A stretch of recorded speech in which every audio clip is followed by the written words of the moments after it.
There we go. Hey, what's going on, folks? Sorry, running around trying to do last minute things here. Literally running around. Sorry about the out of breath. Nobody's here. Why is no one here? Gosh darn it. Man, all right. So it's Hell in a Cell time, folks. You guys ready? I'm ready. I've been looking up stuff all day. I don't know what's with the accent. I've been looking up stuff all day. I'm very, very excited for it. Just watched The Bump for the first time in pretty much ever. Bayley's on there. She's doing a great job as a heel with the whole Sasha Banks storyline. It's very rare that I believe a feud that's going on. I wouldn't be surprised if there's some genuine heat there. That's what, at least what it looks like. It literally looks like they're seriously angry at each other, and I'm loving every second of it. It's fantastic. SmackDown was great this week. Actually, speaking of Bayley and Sasha Banks, I wasn't too thrilled with what was going on. Like, I guess I'm reading too much into it. The whole I'm going to force you to sign this contract thing, it's a contract, man. Like, it's a physical, you know what I mean? It's a piece of legal document that you can't really force someone to sign. It's not something that can be done under duress. So beating her with a chair and choking her out until she signs it is a little, I mean, it's wrestling. What am I doing here? You know, I got my Diet Coke already.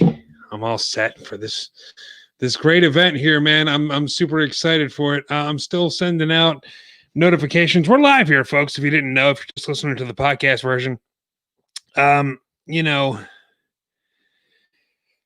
Corey Castle isn't here right now, which really sucks because this whole thing was his idea. I was going to skip the pay-per-view, just do a regular show, and then come back, Tuesday or something. We'll do a watch along then. But apparently he's got more important things to do with his family, getting all crazy with his family. Like, his family's so friggin' important. Oh, like, it's so important to have a family. Please. That's sarcasm if you didn't know. But I'm here. Mark Kalbacher's at work. I didn't invite anybody else on. Again, that was Corey's job. Corey said he had somebody coming on, somebody from Botchamania, I believe. I don't know if that's still a thing or not. So I'm not going to promote it. I'm not going to plug it. I'm not going to do anything about it. So I'm just going to have my show because it's me by myself. I'm going to have my show by myself. I'm really excited about tonight's events. I saw a lot of people are really upset about AEW and what's going on there. I'm fine with it. I don't understand why everybody's going nuts about it. It's professional wrestling. It's always been weird and crazy, and nobody really knows what's going on. Nobody knows like what they're doing with things. It's basically they're comparing what happened on AEW this week to what's happening with WWE for the past 20 years or so, and how ridiculous it is. If you didn't see it, there's a there's what do you call it? I guess just a song and dance number that Chris Jericho did with MJF. It's kind of a me and my shadow dance routine that they did, and a lot of people are really upset about it. Excuse me, I'm testing the stream here. Was it stupid? Yes, but as long as it's leading to something, I'm fine with it. They've been pushing this storyline. Is MJF going to be in the inner circle or not? They've been pushing that pretty much since Dynamite started last year. So I don't know if this is going anywhere. They seem to have dropped the storyline and now they're picking it back up, which isn't great. But wrestling, that happens a lot. So a lot of people are really upset about it. They're like, "Oh, this is the beginning of the end for AEW. This is the death of AEW starts here and all this other stuff." I'm fine with it, man. It is what it is. WWE did something similar. They didn't do a whole song and dance thing, but they did something out of the ordinary, and they did this whole court scene with Otis and what's his name and the Miz. But that immediately led to something that led to to tonight, to Hell in a Cell. It's going to be Otis versus the Miz with the Money in the Bank briefcase on the line. That led to something immediately, and people were saying the same thing. Oh, it's just like the Chris Jericho thing with MJF, and it's not, because guess what? We're getting a payoff from that tonight. Again, it was stupid. It was dumb. I enjoyed it. Like, I enjoyed the MJF thing and I enjoyed the Otis thing for the same reasons. Was it, completely out of the box and just kind of dumb to watch? And what did it make you go, wow, why the hell am I watching this? Yeah, absolutely. In my opinion, it did. But at the same time, it was entertaining. I was entertained by it. I don't know what everybody's problem is. You're watching professional wrestling. You're not watching, The Walking Dead or Breaking Bad or anything like that, because it's supposed to be silly and goofy. That's what makes it entertaining. That's why you're not watching boxing. That's not why you're not watching UFC. You're watching professional wrestling for this entertainment, for this type of storyline and stuff like that. And whether you like it or not, that's up to you. If you want to see somebody get beat up, go watch boxing or UFC. If you want to watch, somebody, freaking out because their daughter is interfering in something that they shouldn't be interfering in, then you watch professional wrestling. And that's why I like it. I like all the storylines. I like all the overacting and the craziness to it. So everybody just needs to chill out. Like if you have a problem with what happened this week in wrestling, then you shouldn't be watching wrestling. Bottom line. You don't have to love everything. Obviously, a lot of wrestling sucks. I'll be the first to admit it. A lot of wrestling sucks, man. But there's a lot of good things as well. And I find it very entertaining. I always have. So that's just me. That's what I go through. That's my watching process. If you don't like one thing, you're going to like the next thing. And if you don't like that thing, you're most likely going to like the next thing. So just keep watching and enjoy it. Just sit back and enjoy it. Don't freak out over every little thing that you don't like. Just move on. Just move on. You're going to find something that you like, and it's going to be okay. Everybody calm down. Everybody's, it's going to be fine. You're going to find something you like. Oh man. Sorry, I was talking for a long time there. I got a little winded. I'm not used to talking so much without getting interrupted by somebody. So, yeah, man, that's Otis and Miz is happening tonight. I'm very excited about it. We were talking a little bit about Sasha Banks and Bayley. I didn't know that this was going to be a Hell in a Cell match. I'm very excited about that. I think this is going to be really good. We've seen Sasha Banks in Hell in a Cell matches, once against Becky Lynch, once against Charlotte Flair. She lost both of them. But both of those matches, I thought, were really, really good. Hang on one second. I'm trying to send out the tweets here just to let everybody know that the watch along is happening.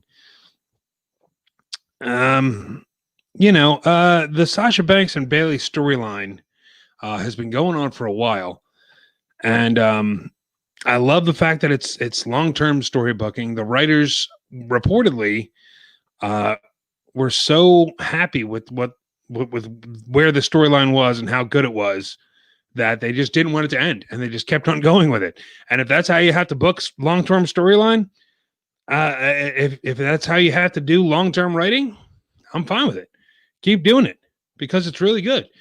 Keep writing stuff until it makes sense. You know what I mean? I really wish the WWE would do more stuff in advance. Like, hey, we have this idea. Let's stretch it out. We'll make it. We'll put this up last year. We'll fine tune it. It'll have a good, beginning, middle, and end, like a good story should. They need to do more stuff like that. So hopefully they'll take some whatever. They'll learn something from this, and they'll keep on going forward, man. I'm really looking forward to that match. Oh, we got so many matches going on here tonight. What else we got? What else we got? I'm not going to talk about Halloween Havoc, at least not just yet. I'm not sure if we're going to do a watch along for Halloween Havoc. We're still, kind of up in the air about it. If it'll happen, I'll talk about it that day when it actually happens. It's all good. Let's talk about Roman Reigns and Jey Uso here. We were talking a little bit last week. Excuse me a second. I love Diet Coke. We were talking a little bit last week about Roman Reigns and Jey Uso and how they said that, Roman Reigns came out and said, oh, this is going to be the biggest stakes ever. And, it's this, it's that, it's the other thing. It's going to be so great. And it became an I Quit match. And people were like, "Whoa, what is this about? It's an I Quit match. So what? What are the big stakes here?" Well, the I Quit match is in Hell in a Cell. For me, that was enough because I don't think I've ever seen an I Quit match in Hell in a Cell. The whole purpose of the cell is to beat everybody down until they can't take it anymore, but it usually ends in a pinfall or a submission. I've been kind of okay with that. Sorry, I'm still sending out. There's so many social media things that I have to do, and I really need a partner here to help me out to pick up the ball when I can't run with it anymore. But yeah, there's so many things going on in Hell in a Cell. Enough. You add an I Quit match on top of that, and it becomes even better in my mind. Now, according to what happened this past Friday on SmackDown, I'm trying to get the actual. It's a little hard to follow, but apparently, if Jey Uso loses, he'll be out of the family because this is a whole family affair, the whole Anoa'i family. I don't know, man. Like, what does that mean? Like, he's just ostracized? Like, are they gonna divorce him? Can you divorce a cousin? I don't know. I know you can divorce your parents. That's a thing. I forget what it's called, but it's a thing. So I don't know, man. I'm looking forward to it. I definitely want to see it. Their match at what was that? I almost said Backlash, but it wasn't Backlash. Whatever the last pay-per-view was. I'm already running out of brain power here. The last match that they had, I didn't think it was going to be nearly as good as it was. But it turned out to be even better than anybody, I think, could have possibly thought of. And yeah, man, I really enjoyed that match. I'm going to enjoy it again because Hell in a Cell, baby. You can't go, well, I would like to say that you can't go wrong, but we saw last year that you could absolutely go wrong with Hell in a Cell matches. So it's it's a little rough with the whole everything that went down last year with the Seth Rollins and the Fiend thing.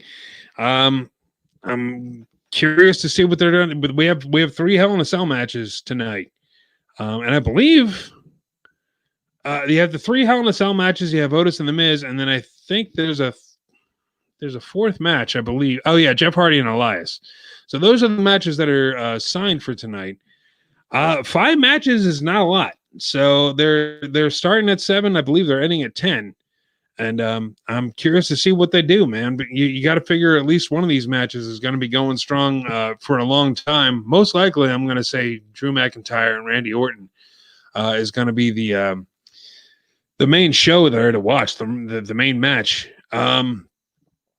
Not that the other matches are going to be any less entertaining, but I really got to think Randy Orton and Drew McIntyre, their ambulance match. I mean, they may be interested in an ambulance match, which hasn't been done in a very long time, probably since the first one. And it was really, really entertaining. It was really good, really brutal. I really enjoyed everybody coming back for that with Shawn Michaels and Christian and Ric Flair, and I think Big Show was in there as well. That was really fun. That was really fun. And it was a really good match on top of it. And this, I believe, is their 3rd encounter. This is their 3rd match that they're going to be having. Randy Orton's 3rd opportunity to get the title off Drew McIntyre. And I don't know if he's going to do it or not, man. This is crazy. This is I a Hell in a Cell match. I mean, who goes 3 rounds with Randy Orton, 3 matches in a row, and keeps beating him? I don't think that's ever been done, if you ask me, because I know Cena had it. I believe he lost to Orton. I'm H. There's the list. There's a long ass list of Randy Orton's opponents, but 3 matches in a row. I'm thinking that Randy Orton's going to take this one, man. I kind of hope not. I really enjoy Drew champion, but we'll see. We'll see what's gonna go down. I'm glad that they kept Randy Orton on Raw. I think this is a good home for him. They didn't have to finagle around. Oh, what if Randy Orton becomes champion and then goes to SmackDown? They don't have to do any of that. It's just going to be Randy Orton versus Drew McIntyre, and if Orton wins it, he is the champion. He'll be a 14-time WWE Heavyweight Champion, man. And I still call it the heavyweight title. I don't care. It's you got the heavyweight title and the universal title. The title switched names so many times. It was the WWE Championship. Well, first, it depends on how long you want to go back. It was the WWF Heavyweight Championship. Then they changed the name to WWE, but then they added the Heavyweight Championship when they first did the Raw split, whatever the brand split back in 2002, 2003, whenever that was. And then they came up with the Heavyweight Championship, and the other one was the WWE Championship, and then they combined the two, and it was the it was the Undisputed Heavyweight Championship, and it just went back and forth, back and forth. So yeah, just whatever. WWE Heavyweight Championship, it works. It just works. I know there's no weight classes anymore, especially with people like Rey Mysterio. Well, if the guy weighs less than 200 pounds, it's a little hard to have a heavyweight championship, but it's the main title. It's always going to be the main title. It's not the Universal Championship. You can plug that belt all you want. That is not the main title. Just because it's the main title on SmackDown doesn't mean, that's the title that we all have to care about. Although no disrespect to Roman Reigns or to anyone who's held the Universal title, it's just kind of a brand main championship. It doesn't have the history that it needs to have in order for me to care about it. Same thing with the heavyweight championship when they did that, when Bischoff just handed Triple H, here you go, you're the champion. Congratulations, have fun. It's the same thing. It's just not my thing. Sorry if the light is reflecting off my glasses too much. I gotta wear my glasses today. I got a bit of an eye infection. I can't wear my contacts, but I'd actually like to see what's going on. Yeah, right now, a kickoff show is happening for Hell in a Cell. I'm excited about it. They're going over the whole Randy Orton and Drew McIntyre feud. Yeah, I forgot. Orton actually has a victory, albeit in a 6-man tag team match against Drew McIntyre. This, that, and the other things happening. I'm going with Orton. It's been too long. It's it's been going on for a while. It's a Hell in a Cell match. It's going to be brutal. I don't think there's going to be any kind of interference or anything like that. Any kind of weird stuff going on where it's like, oh, he wouldn't have won the title if this didn't happen. I just think it's going to be a straight up match. It's going to be brutal. It's going to be really, really good. And I think Orton is going to walk away with it. And I don't usually make predictions like that where it's almost definite in my head. But yeah, if I had to pick one, absolutely, Randy Orton is going all the way with this. Uso and Reigns, I can't pick Jey Uso to be Universal Champion. It's just not a thing that I can see him doing, man. I can't see him being Roman Reigns and walking around and being it's the same thing. I know they're completely different wrestlers and completely different styles and all that stuff, but it'd be like Otis cashing in and becoming the Universal Champion or whatever brand he's on. I just can't see it happening. And again, no offense to Otis, no offense to Jey Uso. They're just mid-carders at best. At best. Even though Jey Uso has really shown me that he can be, he can be a main eventer.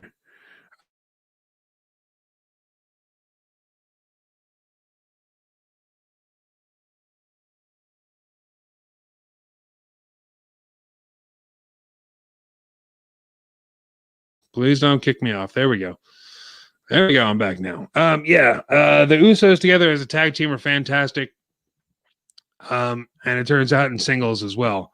I don't know if Jimmy's going to come back anytime soon. They've been putting him on television recently. So we'll just have to wait and see to see if Jimmy ever comes back. I don't know what they're going to do if Jimmy comes back, but we'll see. But yeah, I gotta go. I gotta go with Roman Reigns for that match. It's a little hard not to. Let me talk a little bit about Bound for Glory. I don't watch Impact. I just flat out don't have time.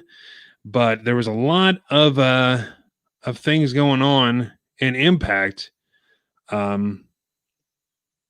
where they had just a lot of title changes, a lot of things going on. Rich Swann, how about Rich Swann, man? Eric Young, I was very excited when he won the Bound for Glory. What is it called? The Impact World Championship. When he won that, I was very excited. But now Rich Swann, man, Rich Swann coming up from. God, I forget why he left WWE, but I know it was really under horrible, horrible circumstances. And I think it was under the whole Me Too movement thing. They just let him go immediately. And he immediately went to Impact and started making a name for himself. And now Impact World Champion. We knew this guy. Me and Corey Castle knew this guy coming up. He was trained, I believe, by Ray Alexander, who was a friend of ours in WPW up in Reading. And he made a couple of appearances there, Rich Swann did.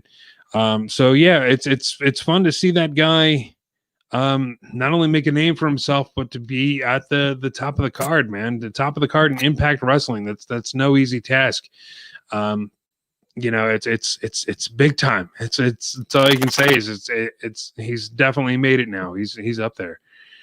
Deonna Purrazzo, another person I know very well from ECWA, and all over the independents. She's been a guest on our show before on Rassle Rock.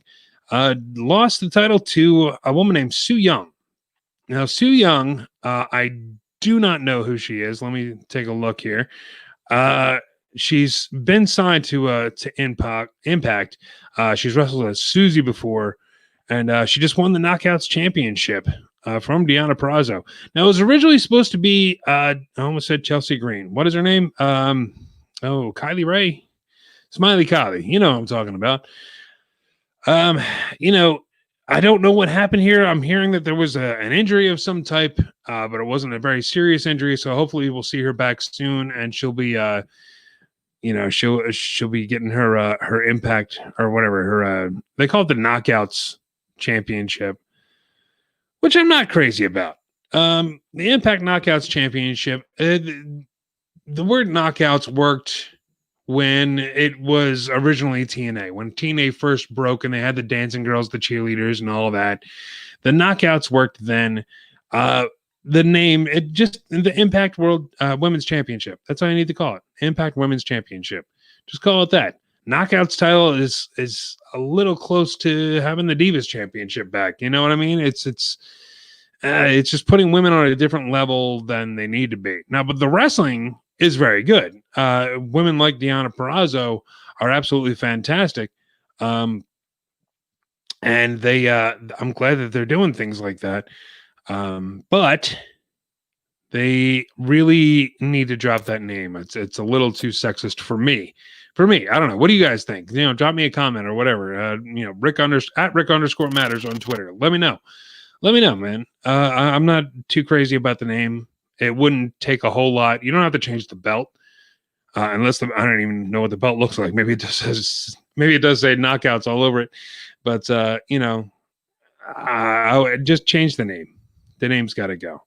But congratulations to Su Yung. Congratulations to Deonna Purrazzo. I thought she was going to go a little bit downhill once she left NXT, but she didn't, and I'm very, very excited for that. We had a match, 4-way tag match for the Impact World Tag Team Championship. It was the North, Ethan Page and Josh Alexander. They beat the Motor City Machine Guns, the Good Brothers, and Ace Austin and Madman Fulton. That's no that's nothing to shrug off there. Congratulations to them. I thought it was going to go for the Good Brothers, but I guess not. I mean, poor Gallows and Anderson, man. They just can't catch a break. I want to talk about Ken Shamrock, man. It was really good. Moose in EC3. I didn't know EC3 was back in Impact. That's good for him. He dropped by the wayside. People kind of forgot about him until they announced that he was one of the firings on Black Wednesday for WWE. But I want to talk about Ken Shamrock beating Eddie Edwards, and then he got inducted into the Impact Hall of Fame. The fact that the Rock actually took the time out of his day to make him a video that appeared on Impact Wrestling, that goes to show what a good wrestler all over Ken Shamrock is. He's I don't know if him and the WWE had a falling out. I'm really surprised that they did not put him into the Hall of Fame at all. I really thought he was going to go in this year. Then he turned up in Impact, and good for him, man. I always liked Ken Shamrock, former Intercontinental Champion, had a heavyweight championship match at one of the In Your Houses, the last In Your House that they had, not the NXT one that just happened. I'm talking about back in, what was it, 97? It was the D-Generation X one. King of the Ring, the guys, he's done a lot, and he really deserves to. He was part of the corporation. He was part of the corporate ministry, I believe, back in the Attitude Era. The guy definitely deserves to be in the WWE Hall of Fame. So if he ever leaves Impact, I really hope they consider him and definitely put him in. And this definitely says, to me at least, that he deserves it. We saw, I'm trying to look it up. I forget what he did.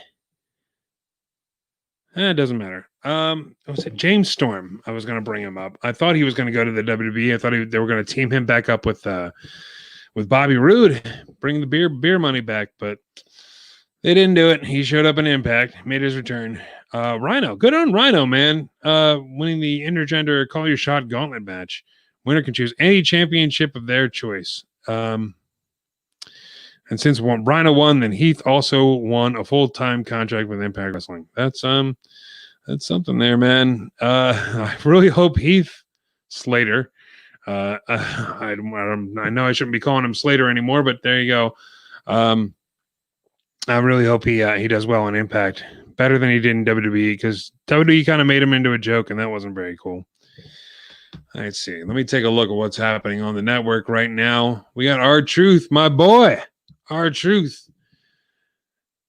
Is that Jeff Jarrett? Son of a bitch. Why is Jeff Jarrett on the kickoff show here? What is going on? I got to turn my captions on here. Yeah, man. Jeff Jarrett. How about that? I'll be damned. Yeah, my boy R-Truth. Running around trying to protect that 24/7 title. I'm still not sick of the 24/7 title. I don't care. I really like it. I always thought it was fun. I still think it's fun, and I think they're doing a great job with it. It's really hard to come up with something like that week after week. My closed caption just say laughter. There's nothing else on there but laughter. But they're clearly talking, so I don't know what's going on. I don't know why Jeff Jarrett's here. I haven't been watching the pre-show, the kickoff show. So I don't know what's happening here. Come on, closed captions, wake up. Well, I don't know.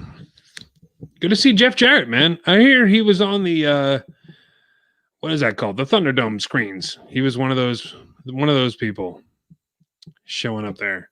Now we have a Credit One Bank commercial, and I'm still seeing laughter as my closed caption. Come on, man. Somebody needs to wake up.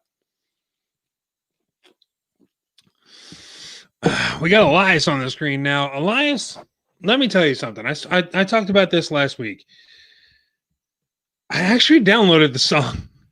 That song, it's called Amen, that he debuted on Raw. I enjoyed it. We're comparing that to the Chris Jericho and MJF segment. The segment on AEW. I don't think so, man. First of all, the song is catchy. It's a really good song.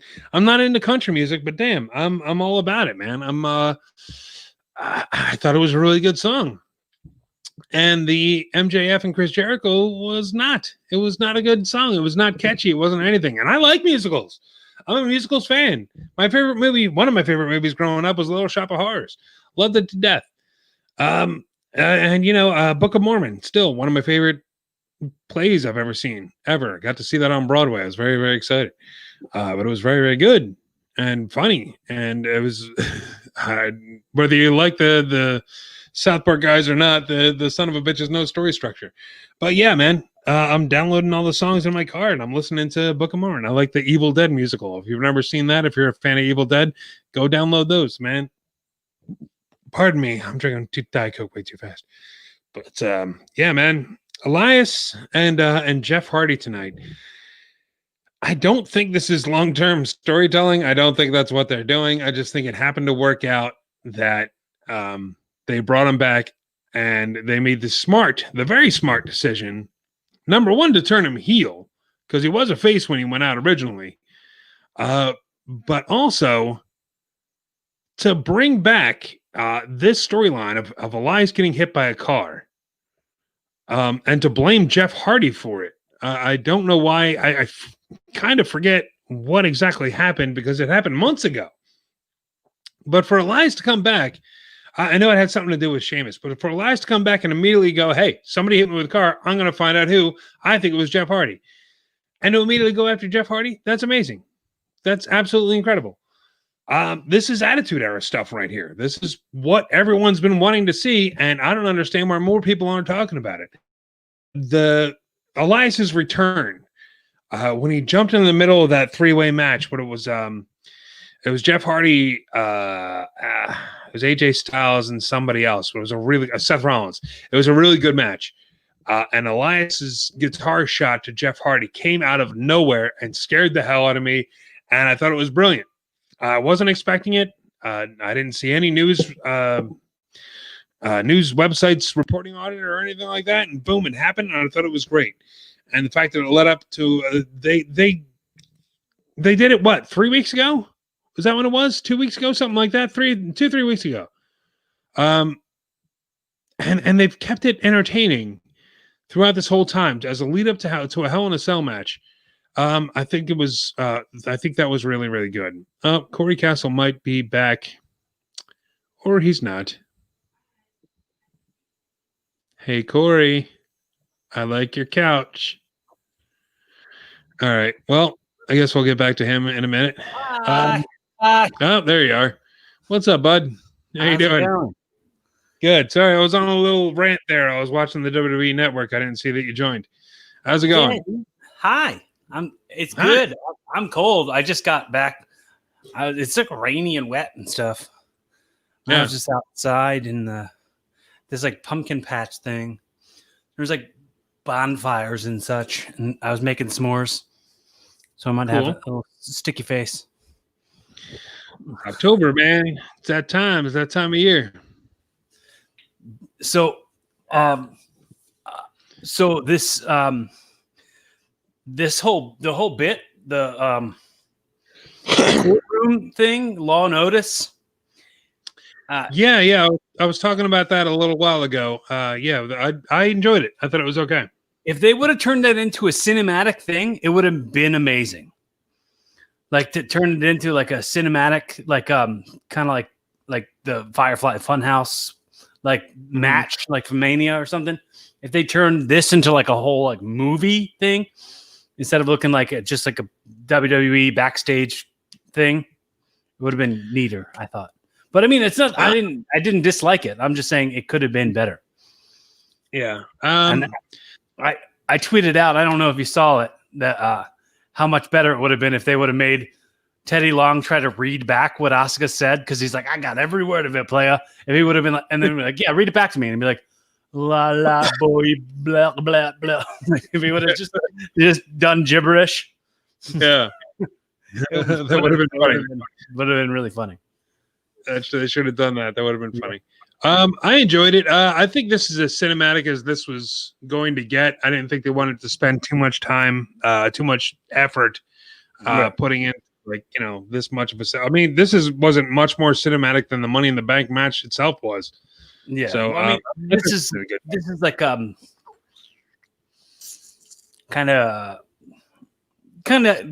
of what's the word I'm looking for? Like a ha ha gaga sort of thing. Yeah. It's a funny little segment. I didn't think anybody should have really taken this too seriously. I thought it got all the hype and everything that it deserved. It was silly, it was goofy, and it was dumb, but I was entertained by it. I really enjoyed it.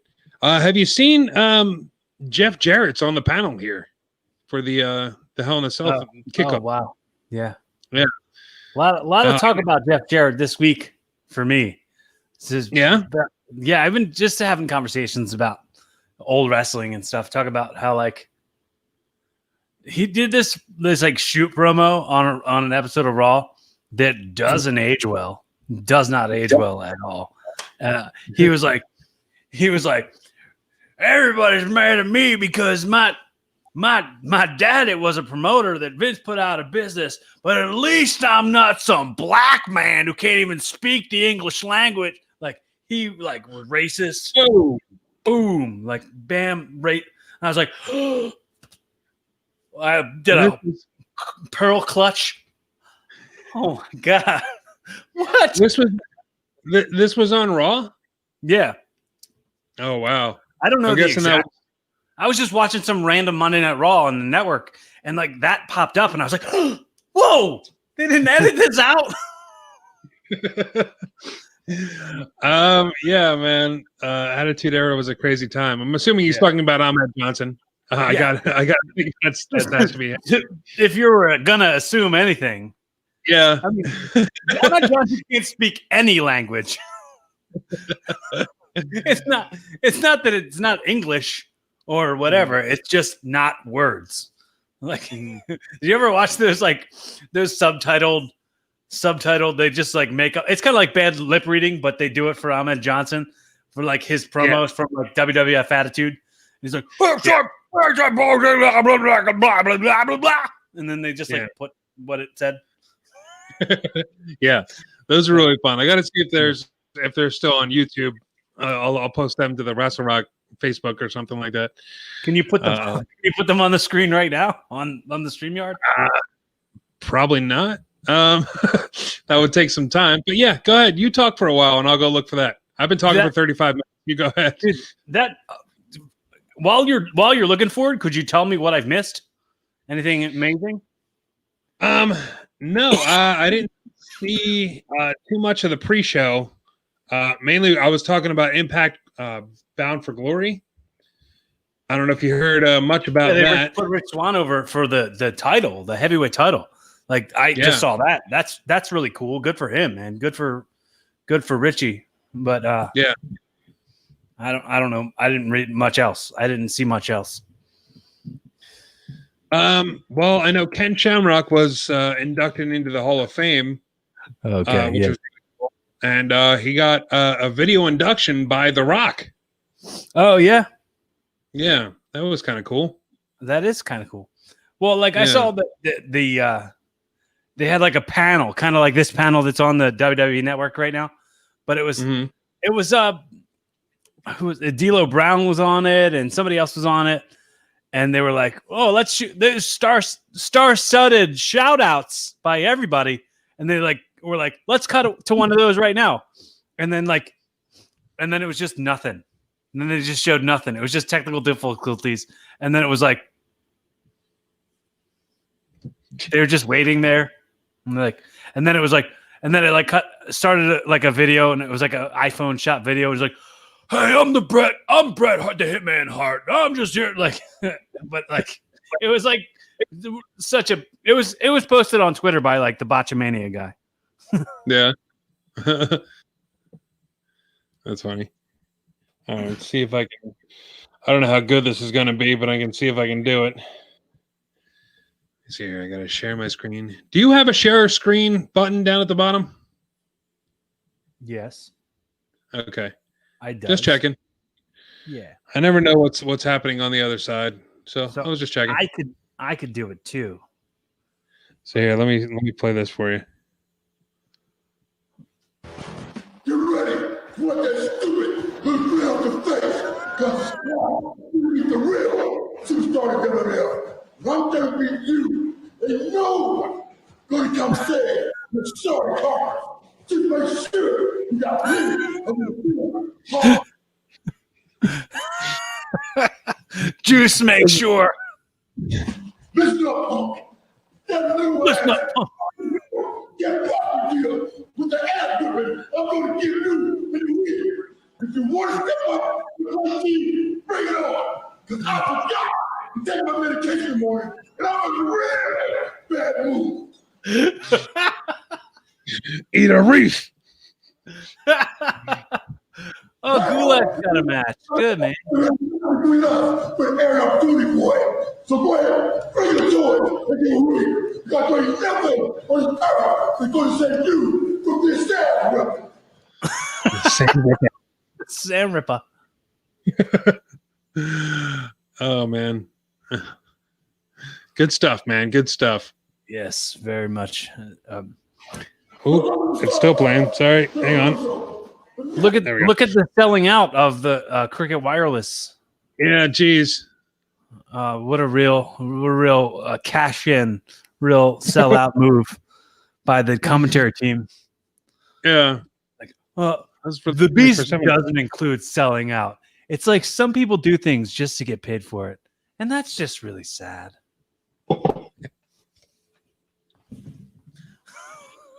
And it's the choice of a new generation.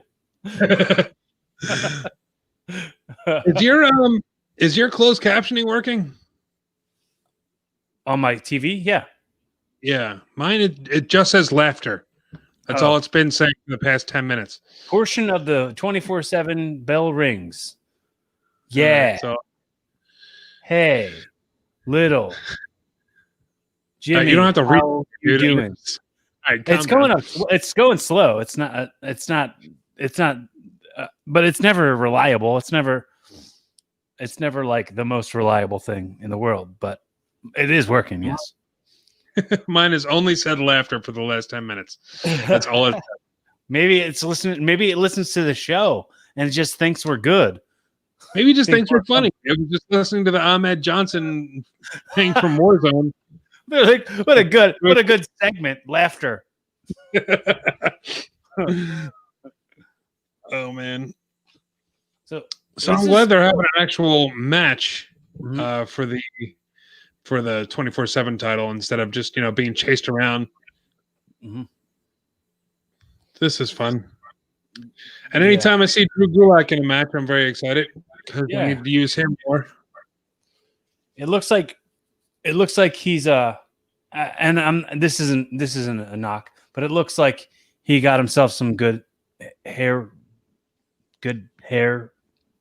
plugs or something. Looks like he got himself some hair follicles somehow. Mm. Yeah, man. I'm a Drew Gulak fan. I think Daniel Bryan leaving really hurt him because he was kind of on his way to something really good, and he kind of got short shrifted. I think he just needs like a breakout.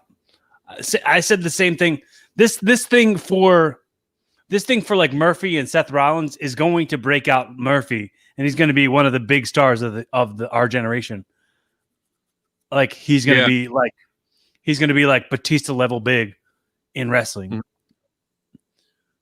Yeah. I don't know what it's definitely not the 24/7 championship for Drew Gulak. It's not going to be his breakout. Not going to be his breakout. No. Yeah. But if Drew were to like get in a program with like Roman or something, like whoop, there you go, making him. But I don't know. R-Truth ain't making him. Yeah. It sucks. He had that program with Daniel Bryan. He had that match with Daniel Bryan. What was that? SummerSlam? Yeah. When was that? It was like where it might have been cool to kind of drag it out a little bit more if they could have been like, They could have been, if he could have been like, look, I know all the tricks I know all the gaps in your game. I know all your tricks. I know all your moves. And then he was like, you know what? I don't have to wrestle you. And he just kept like criticizing him and beating him down. And then making Daniel Bryan want a match with him even more. Mm-hmm. And like, if it built like Gulak's like, I'm not going to wrestle you. I'm just going to coach people to beat you. And then and then have it be like, everybody who Drew is coaching to beat him, he beats. He beats everybody Drew's been coaching to beat him just to lead up to like the boss fight, you know? Yeah.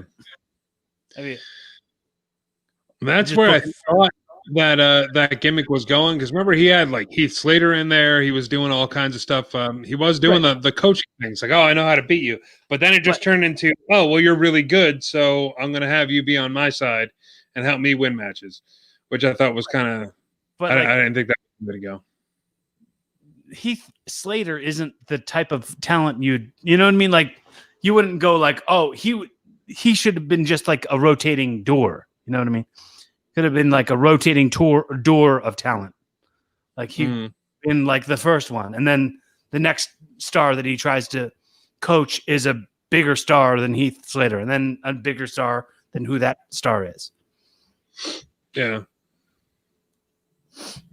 Kind of like Street Fighter. Yeah. More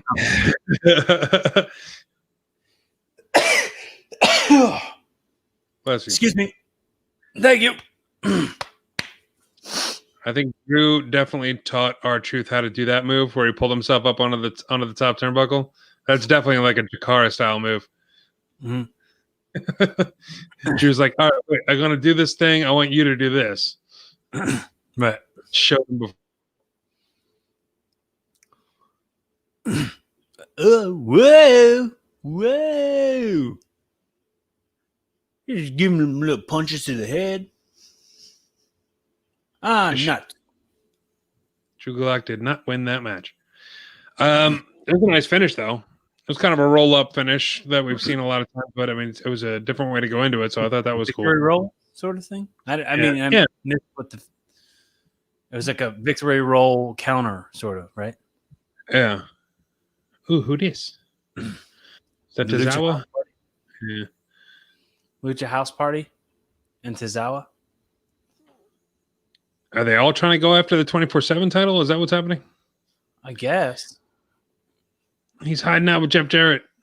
Go get him. The other thing I was talking about Jeff Jarrett this week, and I don't hate Jeff Jarrett. I want to make sure I say that. But the fact that the nepotism, the fact that he ran stuff was the reason why he was ever like main event guy, because he was definitely not a main event guy. Like when it came to being the main event guy at TNA and being their champion and like even WCW, like it was all because of who your dad was. I think I didn't hate him, but I didn't see the hype at all. Yeah. That was other talks about Jeff Jarrett this week. Yeah. Yeah, I don't have a problem with Jeff Jarrett necessarily. I just don't think he's as big a star. He's not the biggest star as people make him out to be. Like he went to WCW and won the championship. You know, he's got all that stuff with TNA and Impact and all that stuff. He's he like started. What's that? He started the company. You book yourself on top of the territory. That's like the oldest trick in the book. Yeah. That's what people do. And he's part of an expired system. You think it's an expired system until you see Cody Rhodes doing it now. It's one of the reasons I hate Cody Rhodes. It's like, man, do you have to go that route? You have to book yourself on top constantly. It's the thing that's messed up, man. He lost a match that said, if you lose this match, you're never going to get a championship shot again. Okay, well, I lost, so I'm going to go make my own championship. Right. It's like I don't understand. I don't get it. He was like, I was thinking it was either going to be that or he was going to put himself over on Brian Cage and be the FTW champion. I thought it was going to be one or the other. So the fact that he made his own belt, and that is what the FTW title is. Oh, I can't be the heavyweight champion. FTW, I'm making my own championship. You just did exactly what the FTW belt is. So it still says laughter on my screen. It's right under Retribution, which I find very funny. Men who just WWE Evil Corp care about people. They only care about profits. We have some unfinished business with the Art as This. Tonight, I would like, with the Hurt Business. Tonight, I would like to present a proposal, one of ours against one of yours. And it said one of ours, like out HOUR, ours, not ours, ours, one of ours. One of many hours that I'm going to take. You have to say ours, not it's ours, one of ours, not one of ours against one of yours. Oh my god. Oh man, I'm digging the graphic they got going on here for Hell in a Cell. Real cool. Devil hands. I'm wondering what they're going to do with Halloween Havoc. Are they going to do something like that, like for NXT on Wednesday? I don't know. Looking forward to it. That'd be cool. That'd be super cool. They're gonna have like the Slim Jim ring. It'd be so cool if they did do that. They put the Slim Jim on the corners. That'd be so cool. I doubt they're gonna do it, but how cool would it be? It would be cool. I wouldn't be surprised if we saw like the inflatable pumpkin and stuff like that on the stage, and you know how they used to go all out with all those. Yeah. I mean, it's like when they did In Your House and they had the old set kind of mixed in with the new set and stuff like that. And Gil came back and everything. I thought it was great. Oh man, yeah, I'm looking forward to that. We were talking about. I'm sorry. Go ahead. Oh, I was gonna say for this match, when that comes on, we might get joined by Robbie Radke. Oh, cool. On here, we've had him on before. Yeah, so he's just psyched about this match. So I was like, yeah, if you want to join us on the show for that match, we'd be happy to have you. So sounds good, man. Sounds good. Go ahead and send the StreamYard. Yeah, we were just talking about Drew Gulak and how he needs to get a break. It wasn't too many years ago that we were looking at the Usos on the kickoff show. And now one of them's in the main event. So that's pretty cool. Yeah. You never know, Drew Gulak. Stick it out. You might be there someday. Yeah, but I mean, Cesaro needs a break too, you know. I know. There's a lot of people that are really good that need a break to get up there. Kevin Owens is one of them. He needs to get the hell up there. Jeez. Did you see that on SmackDown, the Kevin Owens show? Yeah, when he wrestled in jeans in that tag match. Oh, Kevin Owens in jeans. Yeah, man. I thought SmackDown was great. It was a really good show. Yeah. Like, we didn't need all those tag teams in that match. Like, we didn't need all that. But, I mean, yeah, I'm not going to complain too much about it because it wasn't like it was bad. It just was unnecessary. Well, we're coming up to the end of the Rassle Rock portion of this live stream, the actual show that's going to be on the podcast. I think we need to do what we always do, which is Who Wins Wrestling? Who wins wrestling? Blah, blah, blah, blah, blah, blah. I want to go here. I want to go first here because I want to get this out, and then I'll let you go, and then I'll go. I got to take care of something real quick. But for me, it's Timothy Thatcher. If you saw NXT this week, they did a Thatch Cans type of thing. He's been doing this whole thing of like basically training younger people to be badasses. And this week he got in there with somebody named Anthony, who he kept on calling Andrew, which I thought was very funny. It was basically It reminded me of our time in the CZW Training Academy, like getting in there with guys like John Dahmer and Eddie Valentine, and when Trent used to come down, and when whoever, Justice Payne or whoever would get in there with us and kind of bump us around and stretch us out a little bit. It was kind of like that. It's a good gimmick to have, I think. It was really fascinating to see basically a training school with a legit heel as the trainer. Like, I thought that was really good. And it really impressed me, and I hope to see more of it. I hope they keep going with it. Mm-hmm. Did you get to see it at all? I didn't. No, I don't. I'm admittedly, it's sad. It's sad that I don't get to really watch NXT. Not that I don't get to, because I mean I could, but it's like Right. I got squeezed so much into all my time. I'm back to work, so mixed work with wrestling and comedy and all that stuff. It's tough to podcast and then watch a bunch of things. So it sounds like a lot of excuses, but for sure, excuse me for not watching NXT all the time. So I really, not a lot of it, but like I don't know who everyone is in NXT. Like when people say names to me, I don't know what they're talking about mostly. Rob might also join us for Sasha and Bayley too. Nice. Cool. Yeah, man. If you get a chance, check that out on it's on the WWE YouTube page.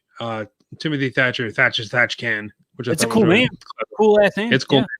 Yeah. It's on the WWE YouTube. I like what they're doing with him. I like just what I hear. I like the sound of it. I bet it's cool.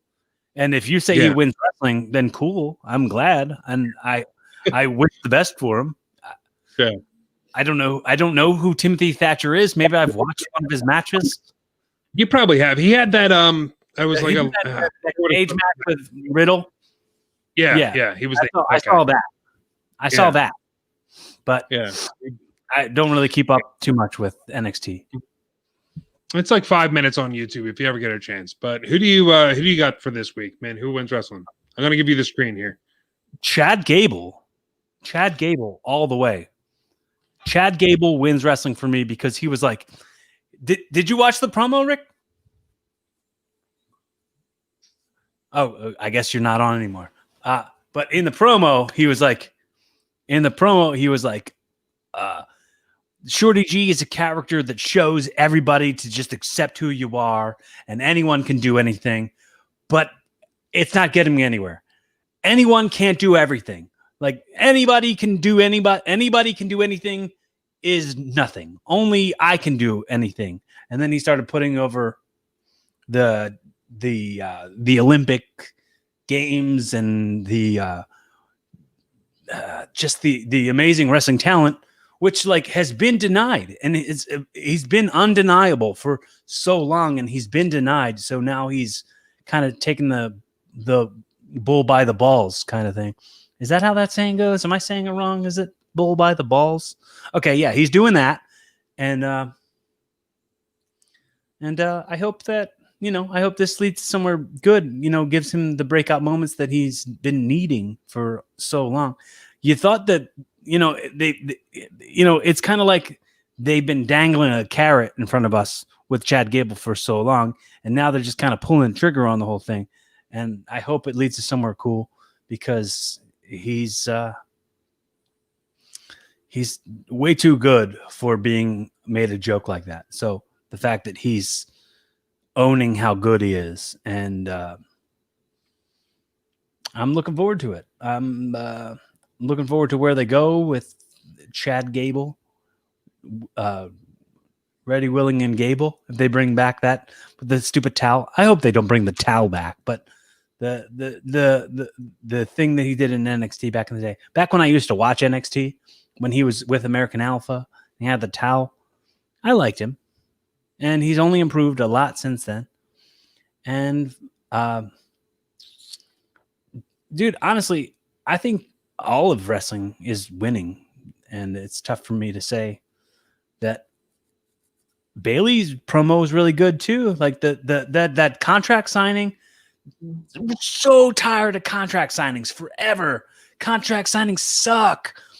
But then they did this one on SmackDown with Sasha like holding her in stuff and being like, sign it.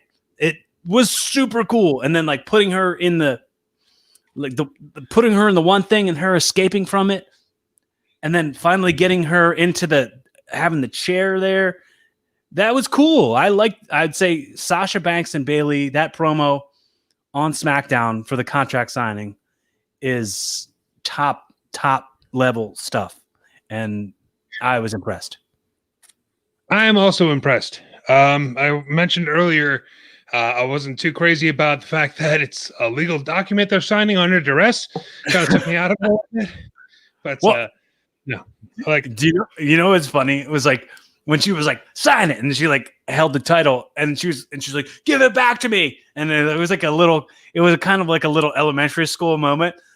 Yeah. And I was waiting for her to be like, it's like, either you sign it or I'm gonna tell everybody that time you said the N-word. I'm gonna put it on tape. I'm gonna show everybody the evidence of you saying the N-word. It's like, no, I'll sign the thing. And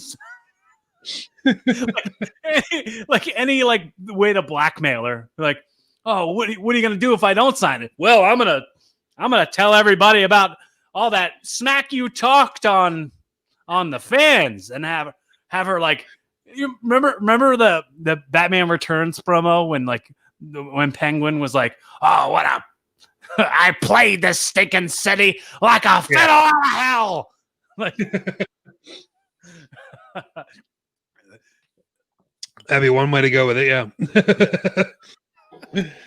All right, man. We're going to wrap up the podcast portion of this. Thanks very much for joining us. If you're watching live, keep watching. We're going to go into the Hell in a Cell watch along next. If you're listening on the podcast form, check it out on YouTube, man. tinyurl.com/YouTube Rick Connor. You can catch the replay. Let's take it out like we always do with Mr. Nick Burke.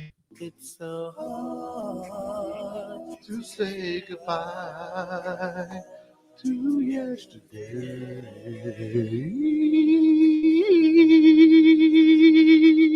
Join us again for another episode of Rassle Rock. This has been Jay Davis speaking. All right, folks. Now we're into it, man. Hell in a Cell is live. We're doing it, man. We're doing it, folks. I'm very excited for this. Thunderdome, ho! Oh man, yeah, I'm curious to see what match they're going to start out with. I'm very excited. I still hate the red cell. They still have that going on. I don't think that's going away anytime soon. It's just McDonald's Play Palace type of stuff. Yeah, it does look like a play place. A play place for McDonald's. Like there should be a ball pit in there. Yeah, that'd be a neat little weapon to pull out from under the ring during Hell in a Cell. This little ball house. Ball pit. What do you think? You can't come in here with your shoes on. You take your wrestling boots off when you get in here. Yeah. There's little lockers for your shoes right next to the cell. What do you think they're starting with here? A Cricket Wireless commercial.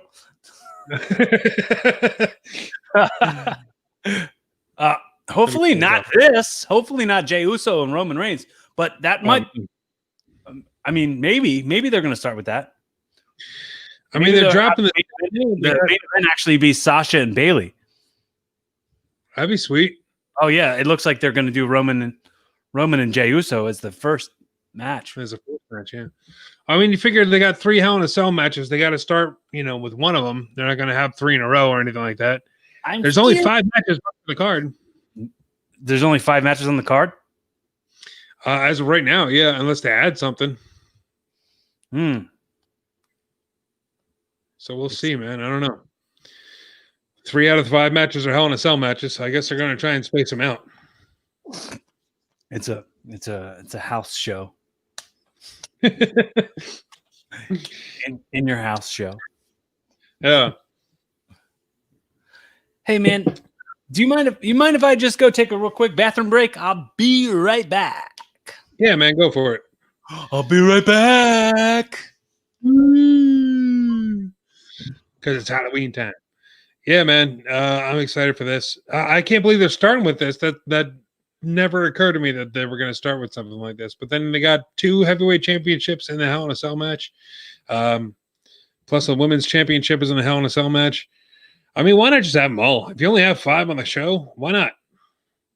Why not have Otis and Miz in Hell in a Cell, and Jeff Hardy and Elias probably would be pretty good in Hell in a Cell.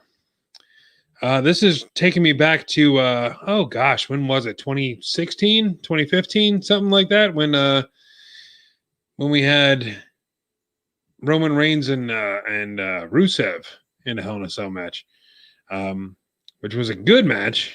However, not great with the finishes. If you're taking someone's finisher on top of steel steps with a chain wrapped around your mouth and you don't tap out, get a new finisher. Just get a new finisher, for God's sake. But yeah, I'm really looking forward to this. This was really cool. The switch, it's me. By the way, it's Jimmy. I thought that was really good. Because I still can't tell them apart. I've been watching the Usos for years now. I still can't tell which one's which. But yeah, man, I'm in it. I'm in it to win it. I'm all for it. Let's hit it, man. Let's get this match going. Oh God, I don't want it to be the thing anymore. I don't want it to be the recap or the promo anymore. As good as this video is, by the way, props again. I say it every show, but props to the WWE editors, man. Like the people that have put together these promo packages. Absolutely fantastic every single time. Whether it's on a pay-per-view or even if it's on just regular Raw or SmackDown, they always do a great job with these. My closed captionings are still not working. It still just says laughter. So if there's a promo happening, I'm not going to be able to tell what's going on. But yeah, man, starting with this Universal Championship match, I'm jazzed for it, man. I'm here. Gosh darn. Jey Uso might be leaving the company. Check out the lei on him. Check out the flowers, the wreath, whatever you want to call it. Coming down like he's a big part of this family. Like this means a lot to him. I'm so here for it. I'm so into this this whole storyline. Just the look on his face, you can tell this means a lot. It means more than the championship to him, which is really cool. Whenever you're emotionally invested in wrestling, it's absolutely brilliant. This is what I've been talking about. With we brought up, or at least I brought up the Otis and Miz courtroom scene, and then the Chris Jericho MJF, the dinner, the whole song and dance that they did. It's silly and it's weird, and I mentioned a lot of wrestling sucks. And it's fine because you sit through it, and whether you hate it or you love it, you sit through it because of stuff like this. Look at this. Look at him freaking out in the ring right now, throwing the lei around. The emotion that he has right here that he's conveying, I actually feel it. And that's absolutely brilliant. Corey, let me bring you back on here. Hey, there you are. Brilliant. Just talking about how emotional this match is and how you can actually feel like you actually feel for him. Like you actually feel what he's feeling. He's doing a really good job. And the writers as well, putting this whole storyline together. I think this has been absolutely fantastic. It like I think I heard you exactly say it lends to why you love wrestling for moments like this. Mm-hmm. For exactly this, yeah. Yeah, we were talking about the Otis and Miz thing. I was, before you came on, I was talking about the Chris Jericho MJF thing. I don't know if you got a chance to see that, but it's dumb and it's silly and it's meant just to be, for like a throwaway gag. It's like, hey, you watch it and you go, oh, that was dumb, or even if you love it, it's moments like this that keep you watching wrestling. Like these moments are why you tune in. It seemed like it was a real silly Billy moment, but I didn't see it. Again, I watched it on YouTube. Right. Dude, Roman looks so good. He's jacked, man. Yeah, look at him. So good. Why the hell did it take him so long to wrestle without a shirt?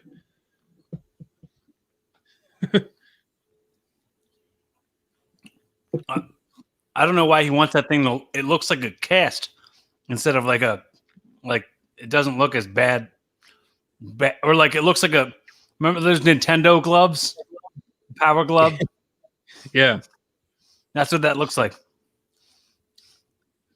Well, Jay Uso looks like he has his whole arm wrapped up.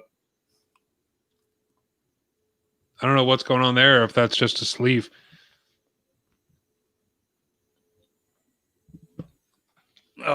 Oh, he wears those like. He wears those like basketball shooter sleeves. Yeah. So it might be that.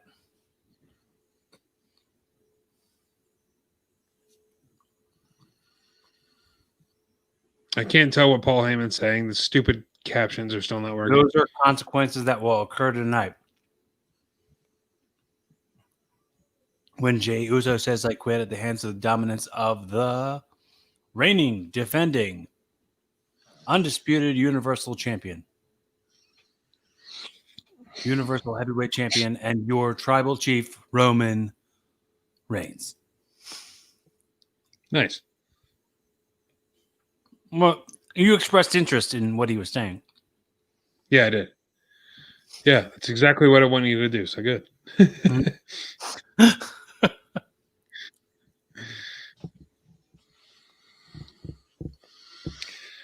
Like standing at the bottom of the steps saying a little prayer like that little details like that is so good.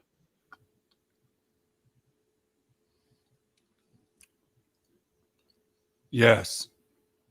Yeah, that glove does look out of place. It does. Nintendo Power Glove. Yeah. Like the other hand, he's got like the black on it and looks pretty good.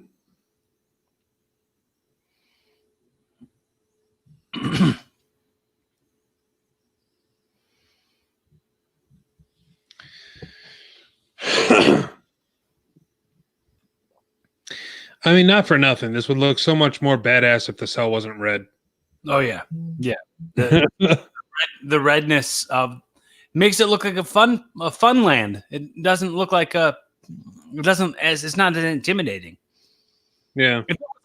If it was like the regular cage, but then it like the red made it look like it was like drips of blood or something, then that would look intimidating. That would look scary. But come on. It looks like a toy. Like, yeah. Dude, do you think there's a chance that Jey Uso could win this match? No.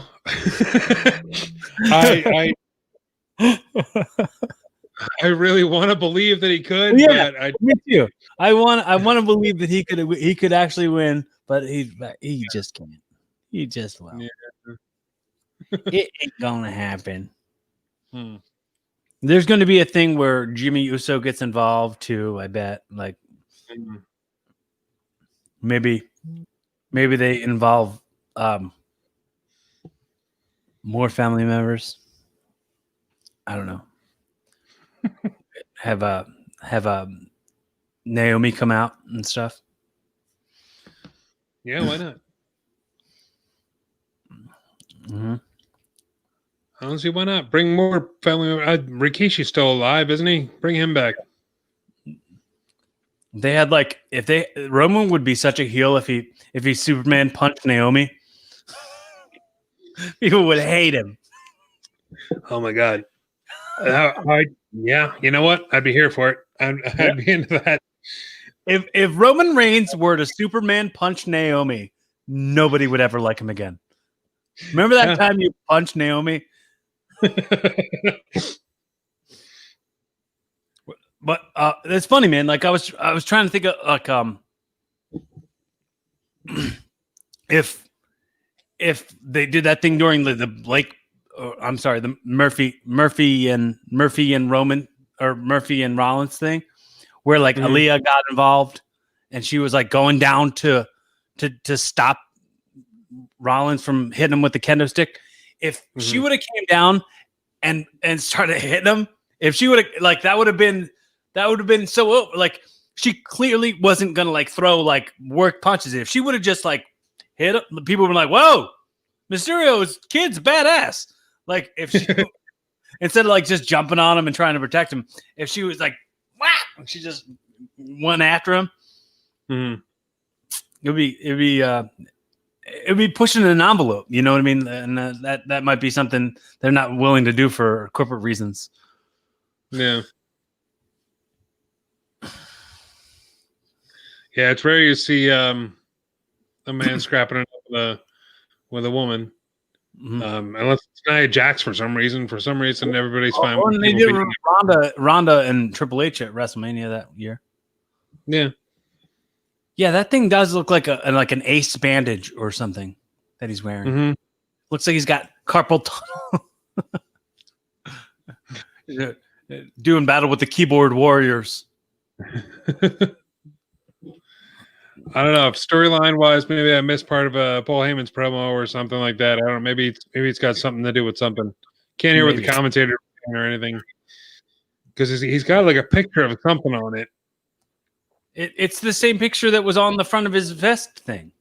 The same. Oh, really? Superman punchy graphic.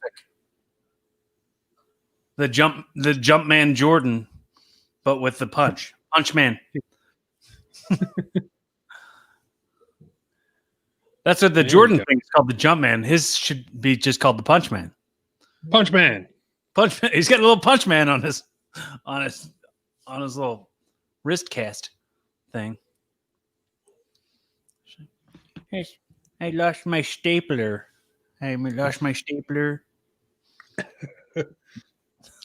Yeah, the job hazards are carpal tunnel. It does. It looks like it kind of looks like it's trying to be the what's the thing? The Thanos thing. Yeah, the Infinity Gauntlet. Yeah, that's what it looks like. It's trying to be. I don't know. To Infinity Gauntlet and beyond. Meh. If he had like the colored stones in it and stuff like that, I would. Dude, if Hell in a Cell is being brought to you by Skittles, they are missing a huge opportunity to not put Skittles all over the inside of the cake, like to like have the cage be different colors all over the place, like rainbows all over it. That would look cooler than it just being red. If it had rainbows all over it, I mean, it'd be distracting as hell. But it's look at the Jump Man. I mean, the Punch Man. Look at the little Punch Man.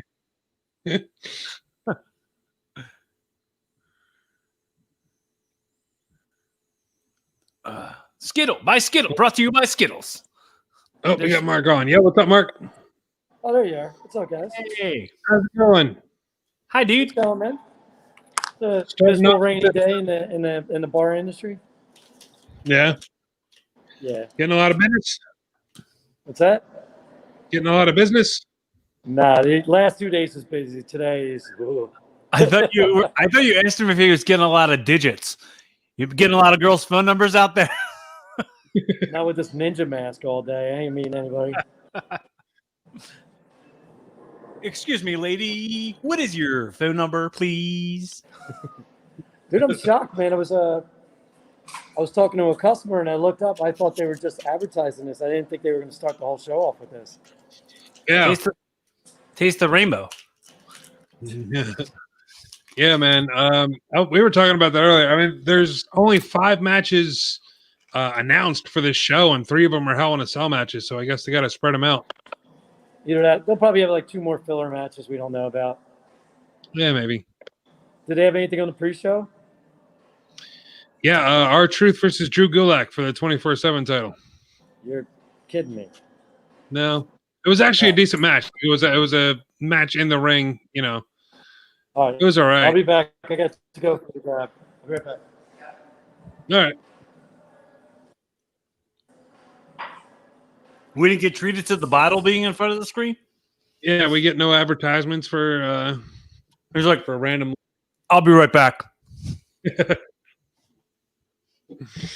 gonna hold this in front of you. All right, I'll see you later.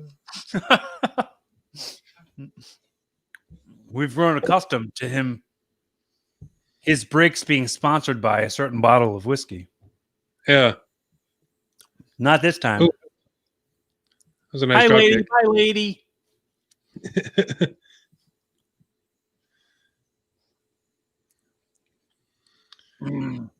Forearm shot. You know, Come on. I'm rooting for Jey Uso. that exact spot right there is how Uh-huh. I broke their cousin's nose. I did a match with their cousin Lance, and I broke his nose on that exact spot. When I gave him the Nice. forearm, he like went straight into it. Boom, busted his nose. But yeah, you're supposed to turn your head on that. Was that at the Honor Cup? No, it was at the arena for the final cut show. Oh, okay. I was about to say I'm starting to post stuff from that Honor Cup where you put him out, or you and KO put him out, or whatever from DCW. I don't remember. I mean, I'll remember it if you post it. I'll watch it and remember it. But for the most part, remember. I was actually sitting. What's up with the Golden Glove? Yeah, we were talking about that. We don't know. We were thinking maybe he's trying to do like a Thanos thing. Is that an Infinity Gauntlet? I can see that. Mm-hmm. Cut the music. I got all customers gone. I'll cut the music so it's not playing in the background. Okay. Well, we just mute you anyway. So you guys don't get. My shorty had a die. What? So you don't get. Anyway, guys, I'll be right back. See you later. Just gonna put stuff right in front of the. There we go.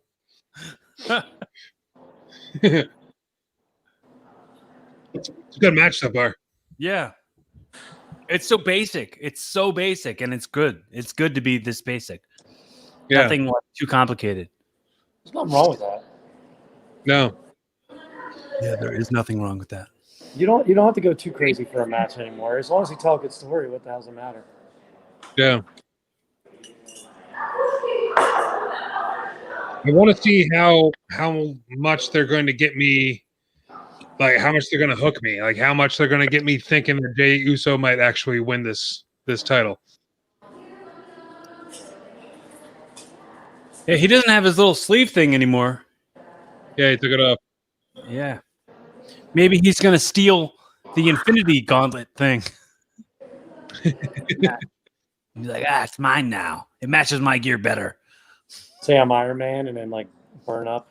It's like, I used to love you 3,000. Not anymore.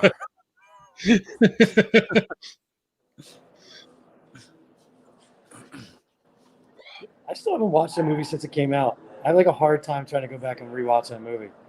Are you kidding me? I've seen it 6 times and I've cried every time. Maybe that's what it is.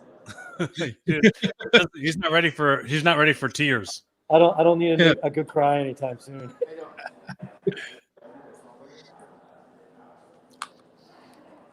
Dude, that ring, the cage is so big. And like we lose scale of how big it is because it's on TV. But like, dude, look, those are tall men. And look how much bigger it is than them. Yeah. The ring is up high, and that thing is way higher. I just don't like it red. I just don't like it red. It's like a leather strap. Yeah, we were talking about how much we wish it was not red. It's like remember the old blue rung, the square cage. Yeah, yeah, the giant cage. Yeah, big blue. I think they do it just for toy sales. I swear. Yeah, for sure. That's what I said. I said it looks like a toy. It doesn't even look like intimidating. I think that's part of it too, to be like more PG. It looks more like a toy instead of like something that could actually hurt you. Thanks a lot, man. Well, this pay-per-view is sponsored by Skittles. So I was like, maybe if they put like Skittles in there, they put a Skittles logo on the inside up high, that'd be fine. Just go into the ring and grab like a big giant sack of Skittles, like thumbtacks, and just maul up the ring. Dump them in the ring and just. But then the guy be selling it. Ah! You're like, dude, don't fall on Skittles. You see the way they hurt that guy? See how jacked that guy was and how much it hurt him? Never fall on. That would be too fun, and WWE doesn't know how to do that anymore. I feel like that would be something the New Day would do. Yeah. They're not even on the pay-per-view, are they? No. Like I said earlier, I watched them versus the Usos in the Hell in a Cell, and I gotta admit, I think it's probably the best Hell in a Cell I've ever watched. Just so innovative and fun, man. It's a fun match. My favorite Hell in a Cell is still the first one. Undertaker and Michael. Yeah, that's what hooked me, man. I was hooked. That's what hooked me. I was a casual fan before that, and then once that happened, I was hooked.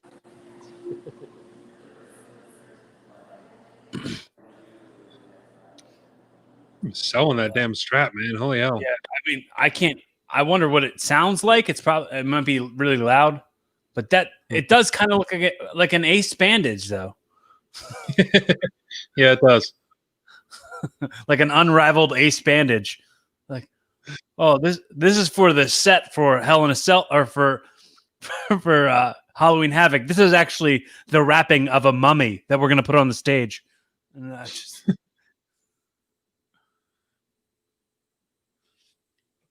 Look at him wrapping up his arm there. Nope, Mark muted himself. I see that.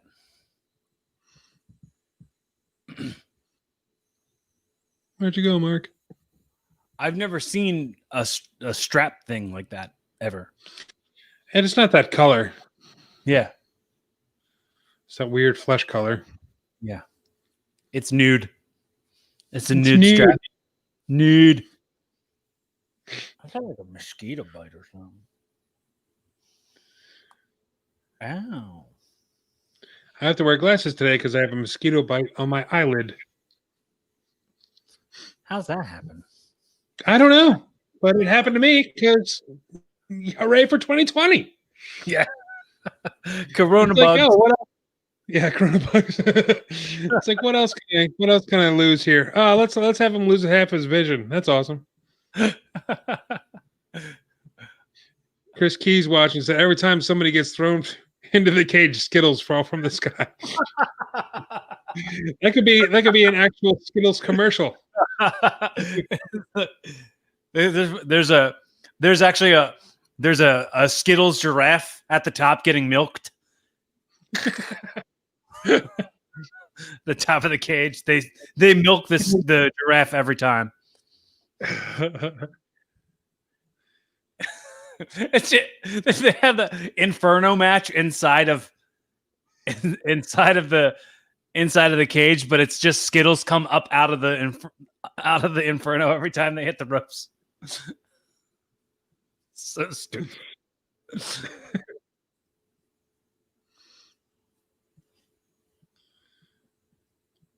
is what I'm talking about. This could easily. He's flipping right off him. He's trying to get it around him, but Roman's too slippery.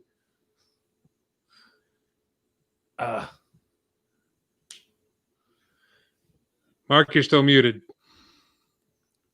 I wasn't saying anything. Okay, I wasn't sure. We couldn't tell you had the mask on. Yeah. I was kind of laughing at whatever they're using for a strap, and like it's definitely vinyl, and it keeps sliding off them.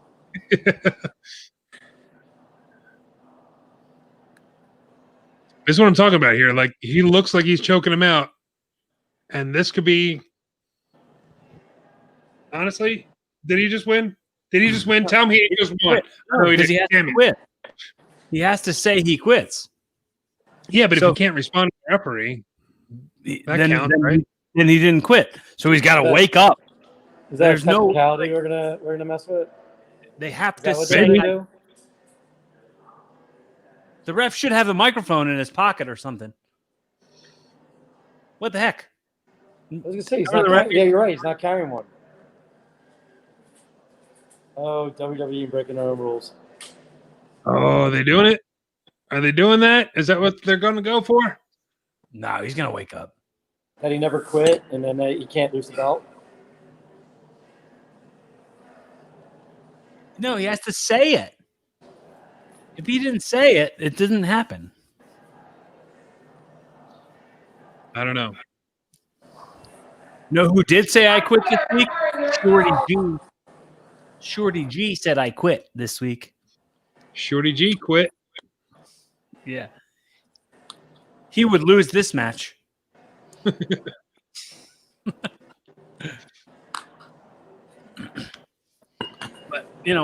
I'm really optimistic about where they're going with the new character spin Chad on Gable? on Chad Gable. Yeah.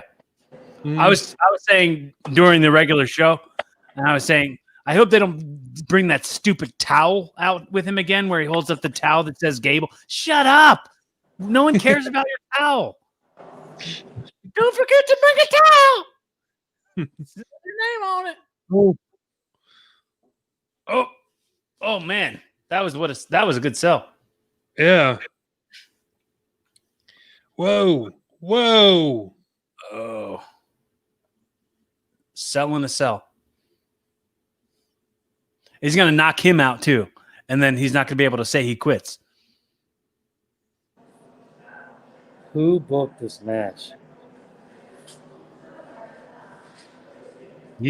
Are you trying to say that in a bad way? Like, it's a good match, but like they keep going to this, like they can't say they quit because they're sleeping.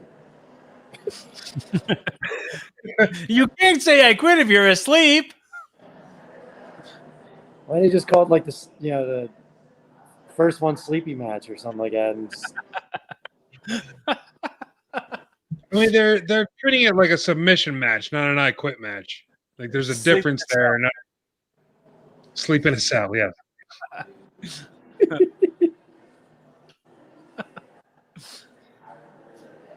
sleep in a cell.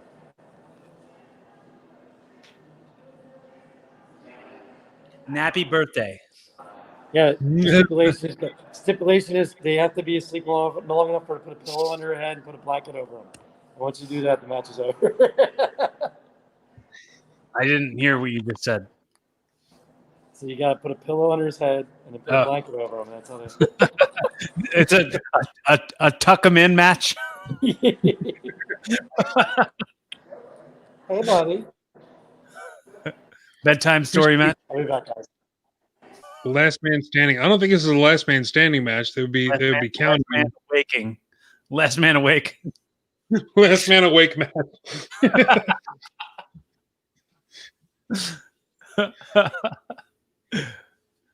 I wish I could hear what he's saying right now. Damn. I bet it's great. I'm sure it is. I'm sure this is something that I would be into. But it's not even showing up on the closed captioning on my side, so I don't know. Yeah.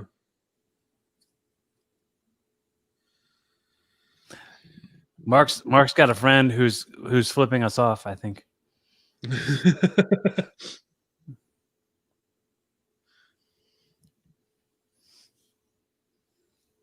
That's what friends are for.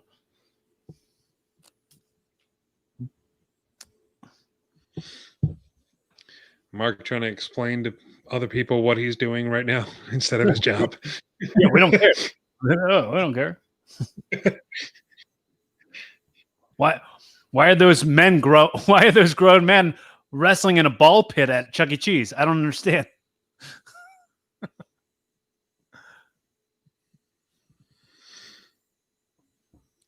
Chris is saying he's just saying it can be over, Jay. Just say it. Come on, Jay.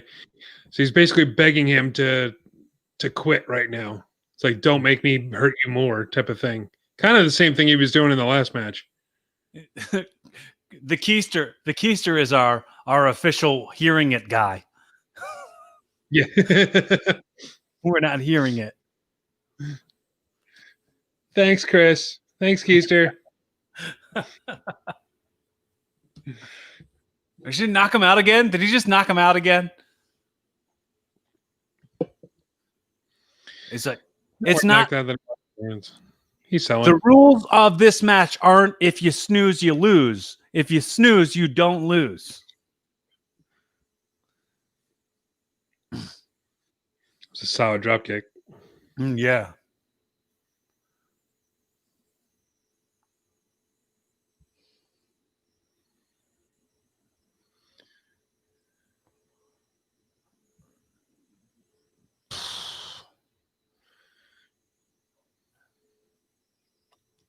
Dude, I've never seen Roman have a bad match. Like, he's always had good matches. Mm-hmm.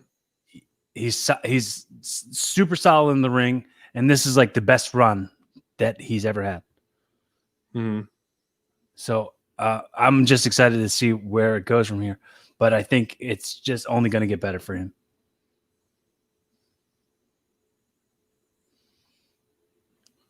He's like, knock him out now? Should I knock him out now?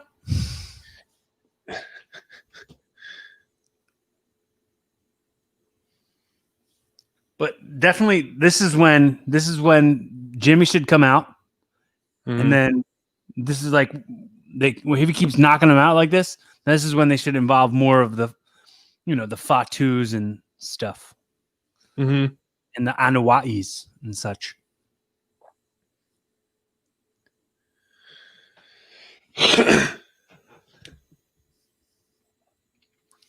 Is Yokozuna is in that Battlegrounds game, huh? Yeah. What's that? What's he like? Does he get punched and chickens fall out like in that WrestleMania video game?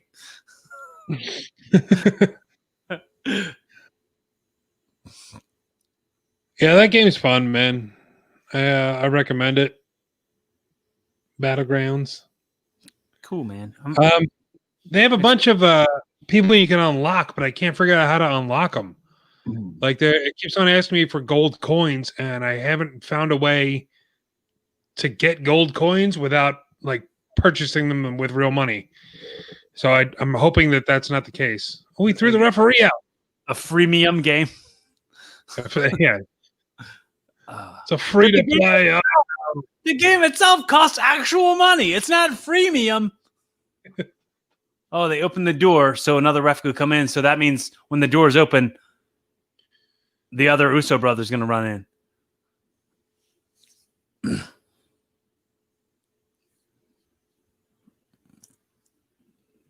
Oh, Adam Pearce is here now. Everything has to be stopped. And Pat Buck. Pat Buck? Pat Buck. My name's Pat Buck. I like to. Oh, no. We can't say that. Say, my name's Pat Buck, and I like to party. That's the television edit. Is the match over? What is happening? There's going to be no finish? Can't be. I was about to say I didn't hear the bell, but then I didn't hear anything else. So no, absolutely. You can't hear the bell if you. Oh no! Oh shoot! Learn how to throw steps, damn it! Well, steps are heavy, man. I know. And I wouldn't be surprised if he was blown up a little bit. Like, look at all he's been doing.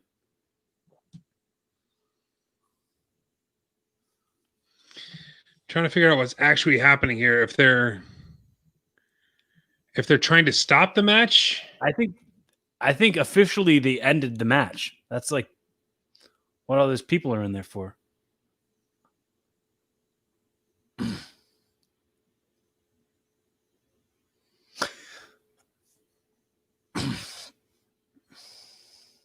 So my guess is probably that the Sasha Bayley match is going to be like the go home.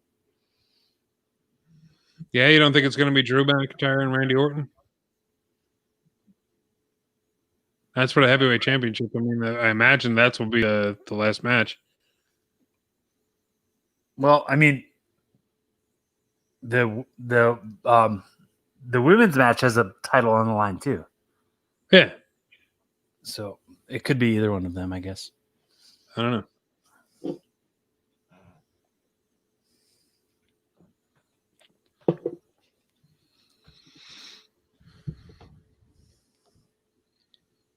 Man, wish I could.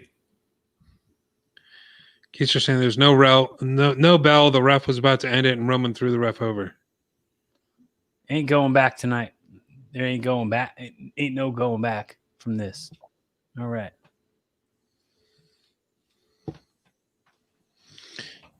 Oh, there he is.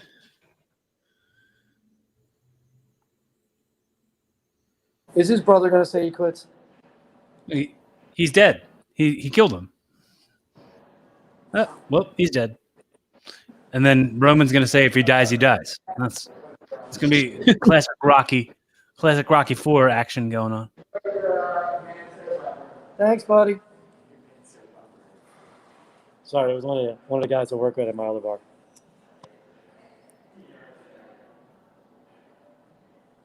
Yeah, it's a little weirder now because now not everybody's outside. We actually have indoor dining. Thank you, guys. So when I was first doing these, everybody be seated outside, so I could just sit in here by myself.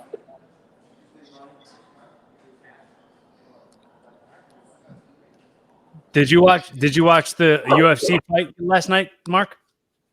I did not. Oh, I thought it would have been playing at the bar. I work outdoors on Saturday. I work at a giant beer garden. Okay. So we had Hanging out Penn there State. playing. We did have the Penn State game on, and then once the Penn State lost, like the whole place cleared out, and then we had like 5 tables after that. Is he crying? He's actually crying. Still crying and wrestling. What the hell's going on? He's going through hell in a cell. You see? He's gonna wreck him too, ain't he? Yeah, I'm waiting for it.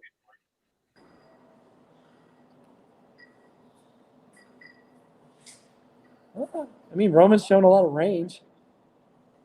Roman Reigns. Roman Reigns.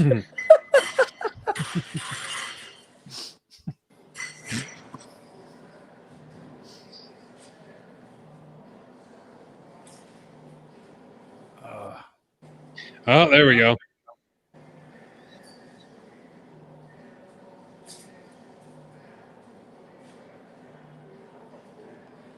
I thought that Jimmy Uso was wearing an AEW bandana. Might not get away with that.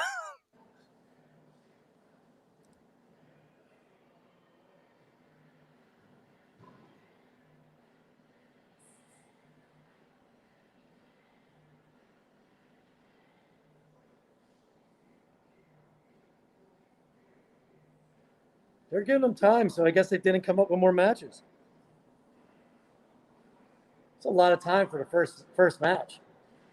Yeah. Oh, okay. Jey Uso quit so that he would let go of Jimmy. Is that what happened? I think so.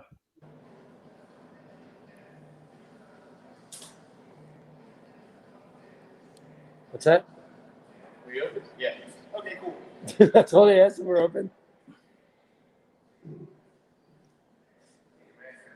Yeah, Now their families are banned from the Samoan dynasty. Is the story, right?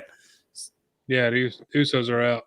Hey Rick, how do you wear a mask with a beard, dude? I'm growing mine in for Halloween. I have never been this itchy in my life. Dude, It is a mask right in my hair and in my face all day. Yeah. You need to get like a mask with like the straps that you can loosen a little bit.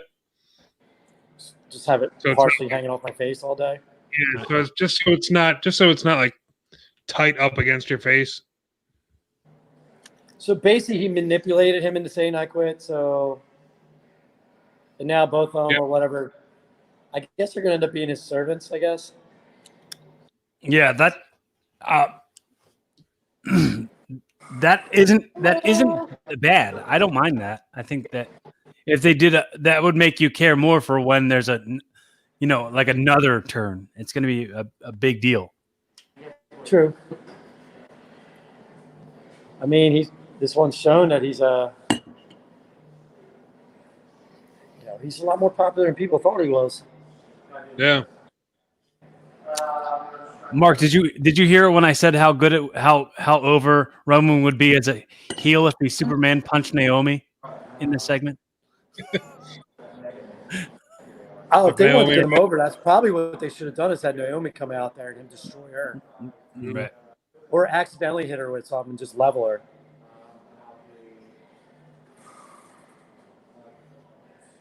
Oh, no, I don't see the story being over. No, I'm thinking Jimmy's going to come back soon. Hold on, guys. I'll be right back. All right. Oh, he's not done. He's gonna. Who is this? Oh, the it's Sika Anafa. Yeah. Wow, I can't believe they went that far.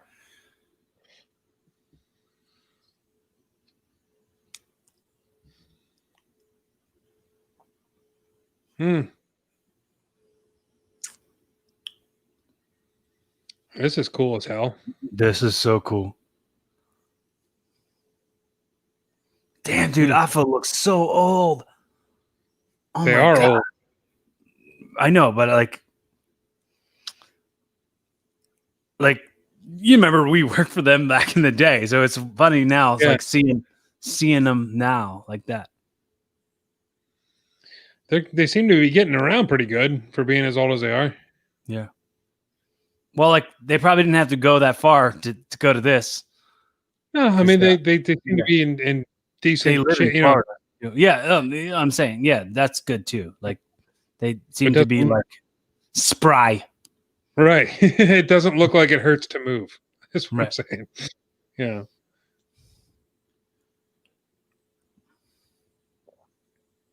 I'm loving this. This is absolutely fantastic. Yeah.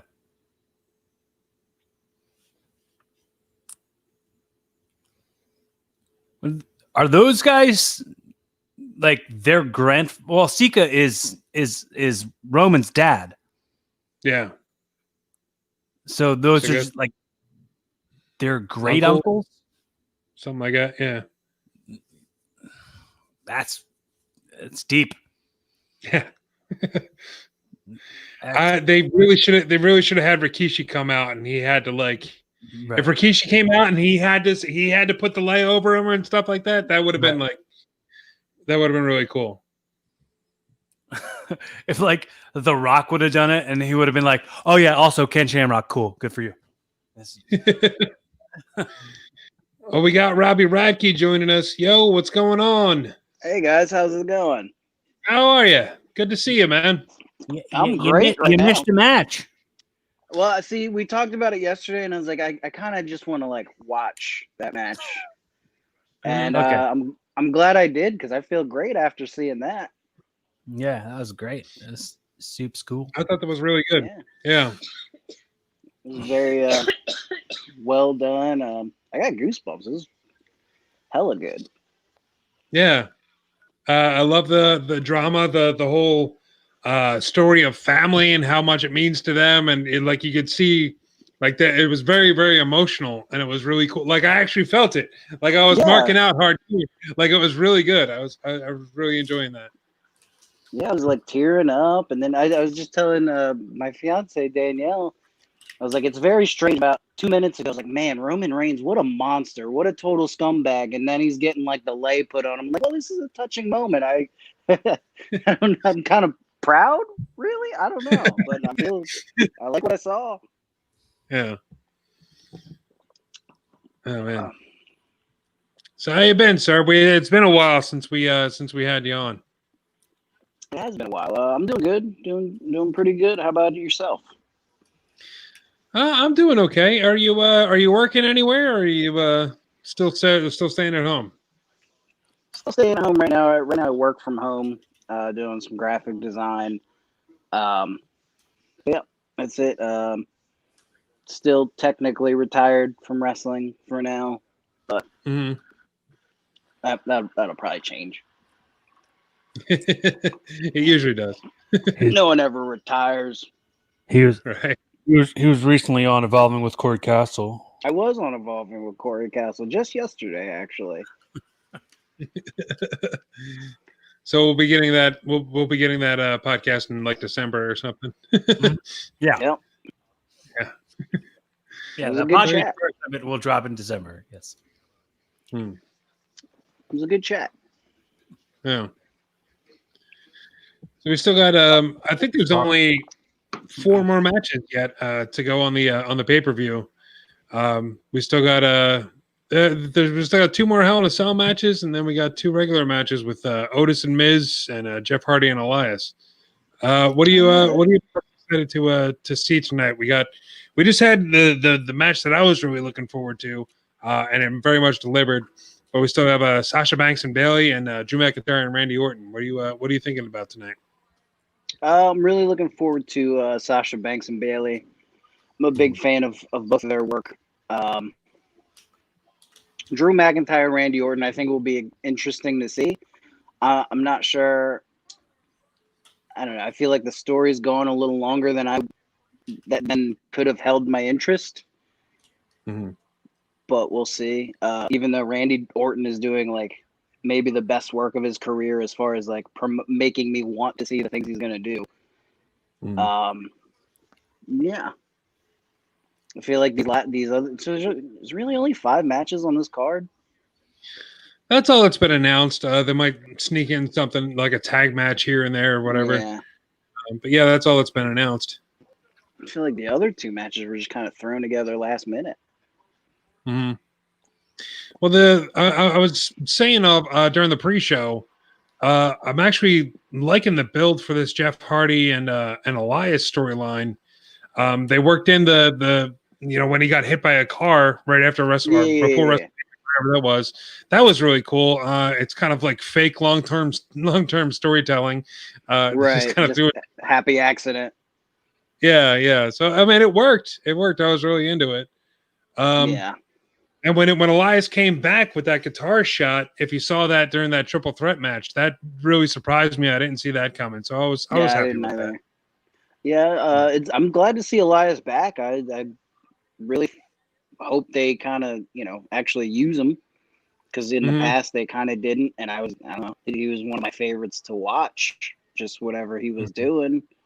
That concert was really good. Well, I mean, for like a Monday Night Raw concert, I wasn't expecting it to be what it was. Yeah, I heard what I saw. I read that you were like, "Oh, that concert kind of actually slaps," or whatever you said, and I was like, "Whatever the kids are saying these days." Whatever the kids say these days. And I was like, "That's what I was saying as I was typing." I was like, "Well, slaps. That's what the kids are saying." This is right. Whatever the kids are saying these days. And I was like, "Well, I guess I shouldn't dread seeing it then." And have not actually seen it since. But I only read your opinion and was like, that's the only opinion I need. I don't need to actually see it. That's fair. Just take whatever I say as fact. Right, gospel. The barometer for what's good in wrestling. Oh crap. I actually like the song. That Amen song that he was playing, that was actually pretty good. Yeah. So I watched it and I was like, maybe I'll listen to his album when it comes out. Yeah.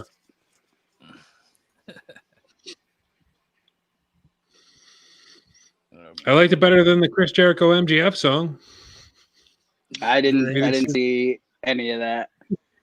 Did they have a song? Yeah. They did a whole number. Yeah. It was fun. Yeah, it was interesting. It was like a Fred Astaire type of thing. Yeah, I have not watched a whole lot of AEW. Mm-hmm. I was just kind of saying that about NXT. But I also have not been watching AEW, so neither one of those shows are stuff I watch. Yeah. Why is this a match on a pay-per-view?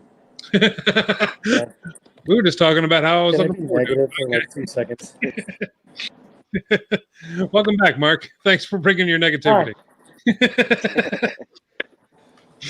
Isn't it funny that it looks like Elias goes clothes shopping in the Mom from the Goonies closet? He's a drifter. He just picks up clothes where he gets them. Throw Mama from a train, but keep her luggage because I need to shop through it.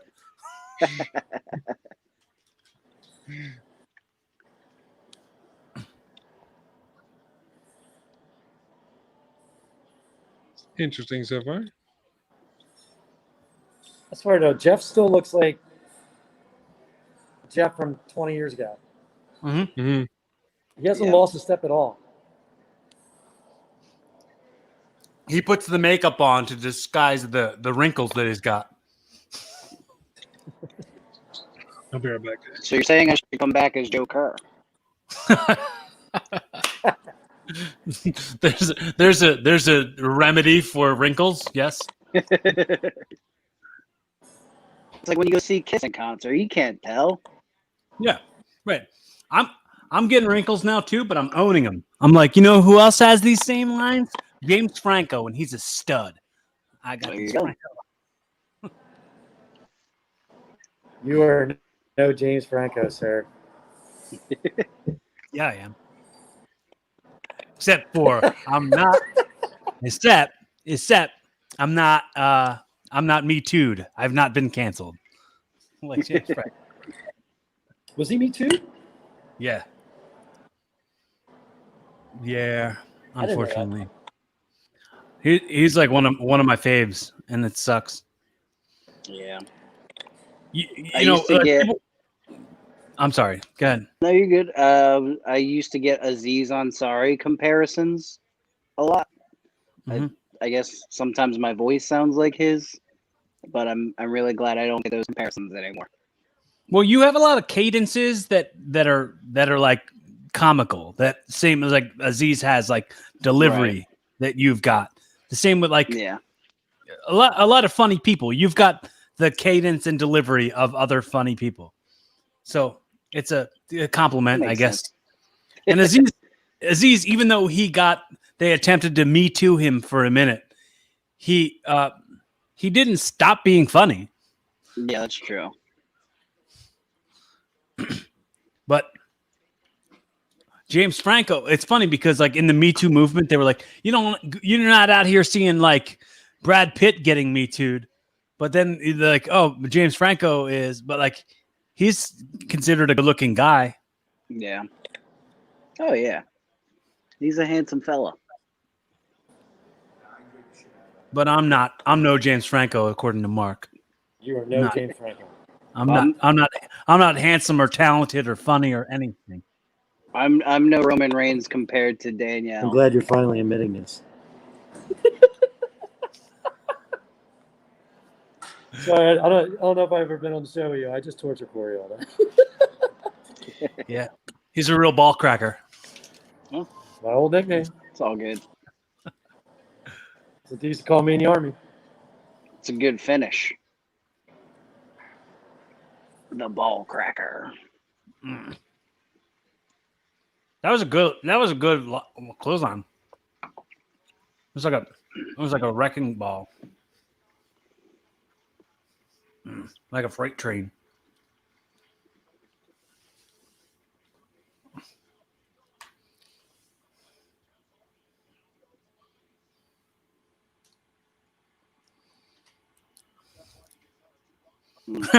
It's really funny to watch what people are doing in the Thunderdome screen Yeah. sometimes. When people are all clapping, this one guy was going just Jeff Hardy hand motions.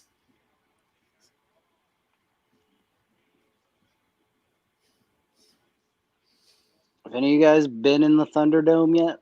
No. Have you? We've several times gotten very close to the registry and several times forgot. Then one time we tried, and then like last minute they kicked us out for some reason. Wonder if I could do it. I'm gonna do it right now. Let's see if I can do it right now. What if it was like they put all 4 of us into it? That'd be fun. Picture in picture. Yeah.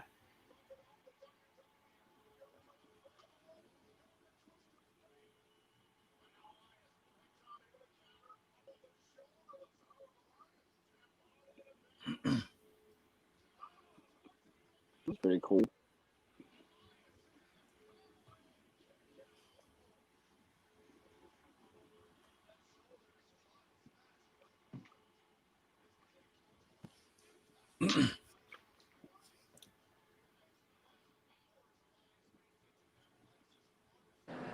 So I guess they didn't really add any more matches because even this match has way more time than I expected it to be. Yeah. It's good for Elias, man. Didn't get out there and like actually show something. Yeah, I've always wanted to like actually watch him wrestle, because what I've seen him wrestle, he's been good, but they just don't have him wrestle.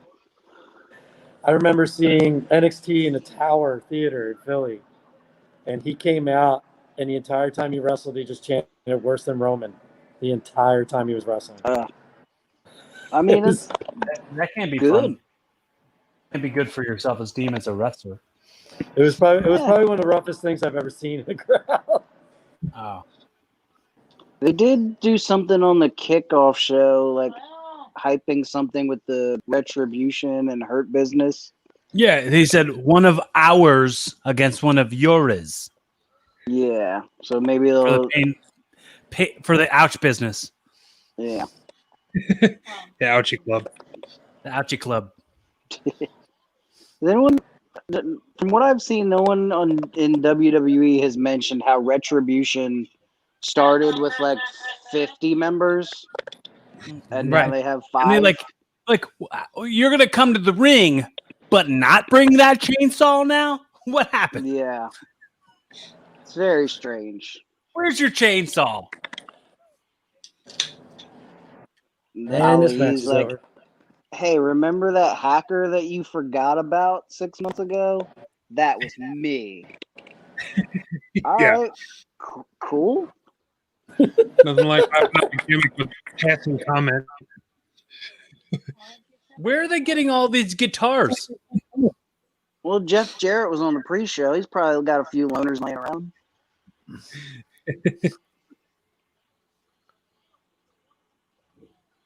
Spend my days working hard on the go. No, that slaps.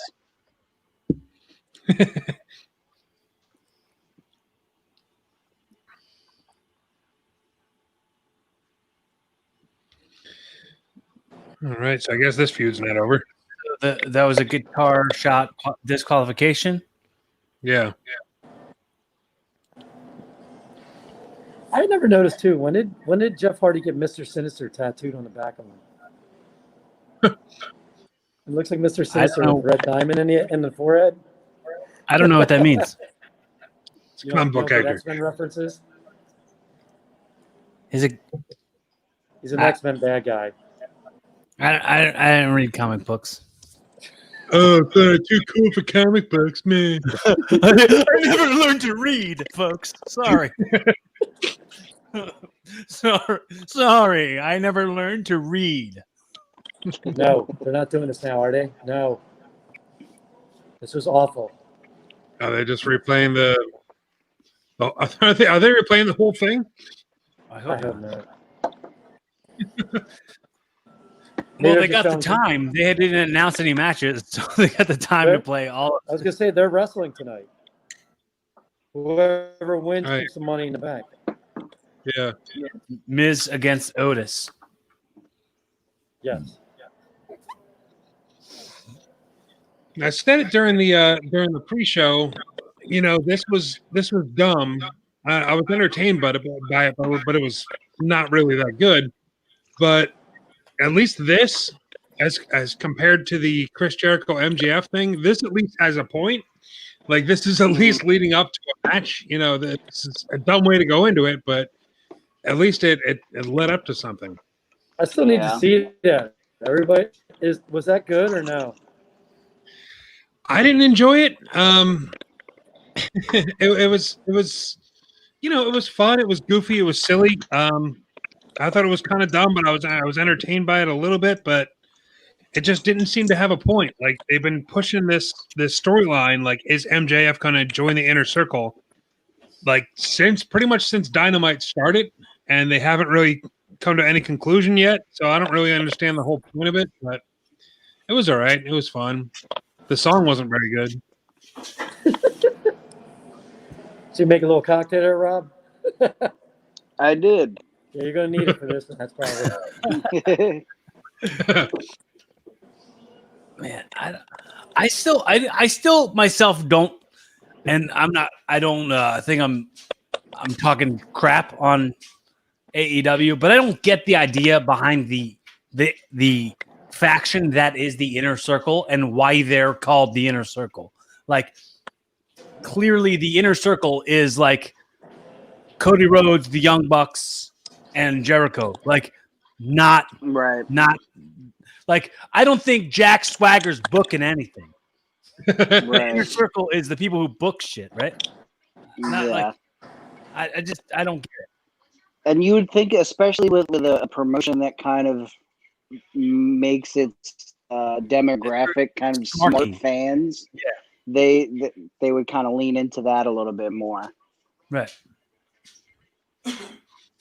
But I don't know. I watched a few AEWs in the very beginning just to see what it was all about and kind of, like support my friends that are there. And then it just... You don't have friends. Stop. It didn't have anything to really hold my interest. So it just kind of stopped.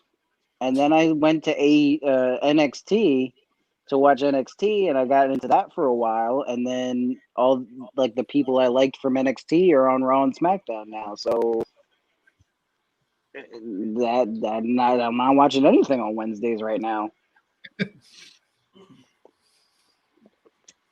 I think I still prefer NXT. I don't know. It just feels. I like they changed things up a little bit. It feels a little more gritty, more underground. Yeah. As opposed to just being pretty much the same show, like the same venue as Raw and SmackDown. I mean, I will check Halloween Havoc out. Oh yeah, definitely. It's kind of hard not to, but anything that brings back Spin the Wheel, make the deal. I'm in. I don't know if you guys heard about it or not. Gargano cutting this promo. They did the training wheel with him and his wife, where they had this little tiny spin the wheel thing, and Gargano was just freaking out. It's like, everybody knows Johnny Gargano hates wheels. I don't understand why I'm in this match. He just kept on putting over the fact that he hates wheels, like it's some like common knowledge.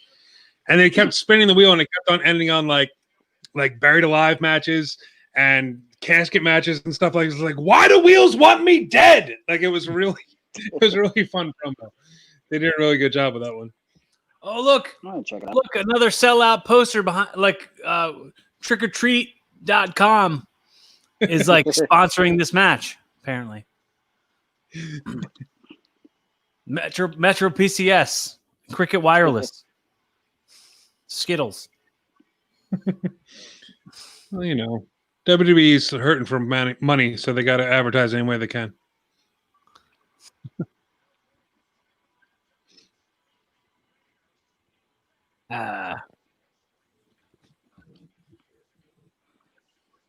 Dude, I like it. I like it, but I feel like they're trying to force this ding dong hello thing. Like, they already have a T-shirt for it. Like, yeah, it's I don't hate it, but like now it's got to be put in every promo. That promo that she did it the first time, it was like it fit that time, and like now it's like it's got to be forced in. It's like it's not. Well, there's probably like a whole team of people watching every week, just waiting for, is this a T-shirt? Is this a T-shirt? What she said right there, is that a T-shirt? And then when they find something, they're like, all right, we got to have her say this every time. Knock, knock. Who's there? Ding dong. Hello. Avon calling. Wouldn't mind having a Body by Steak shirt. Body by mistake. that would be like if him and the Miz teamed up. It'd be Miz steak. That's not the worst idea. Something I can see happening. It's definitely something WWE would do. I'm glad they started putting shirts back on Otis. Get off my turf. My surf and turf. Punk.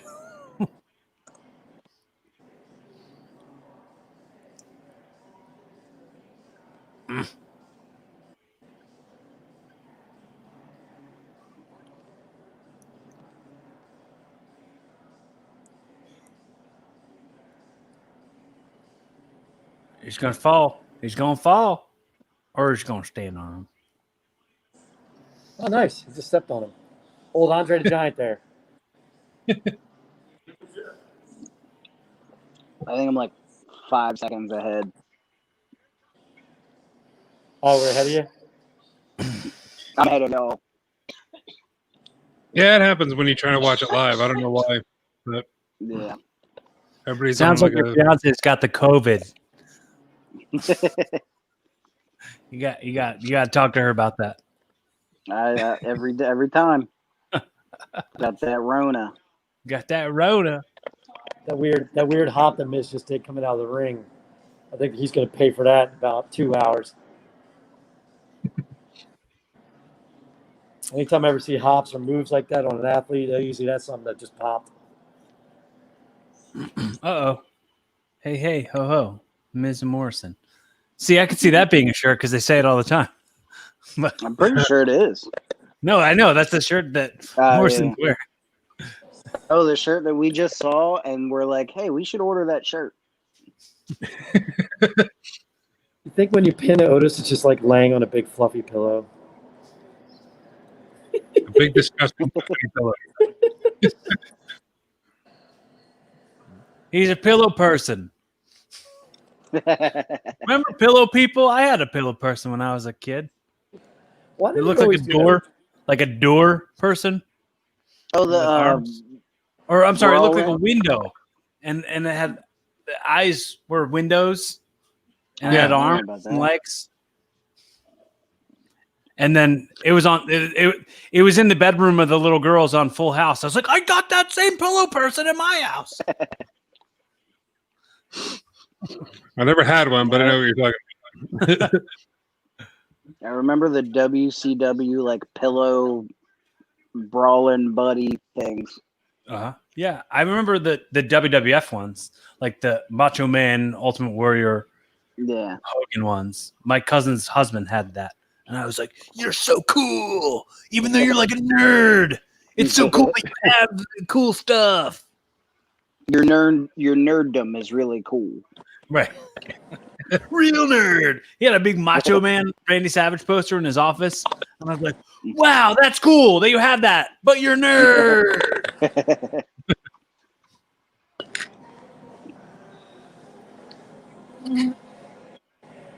He's hulking up. Oh, fudge. Cripes.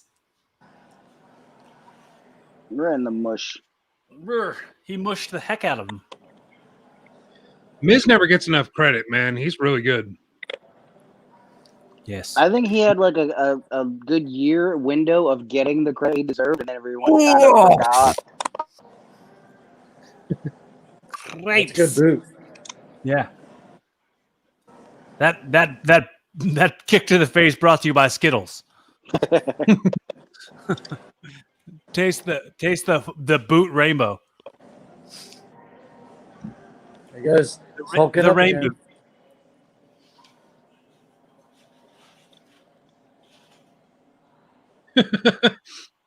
Just shaking his stomach. Oh, he's dancing.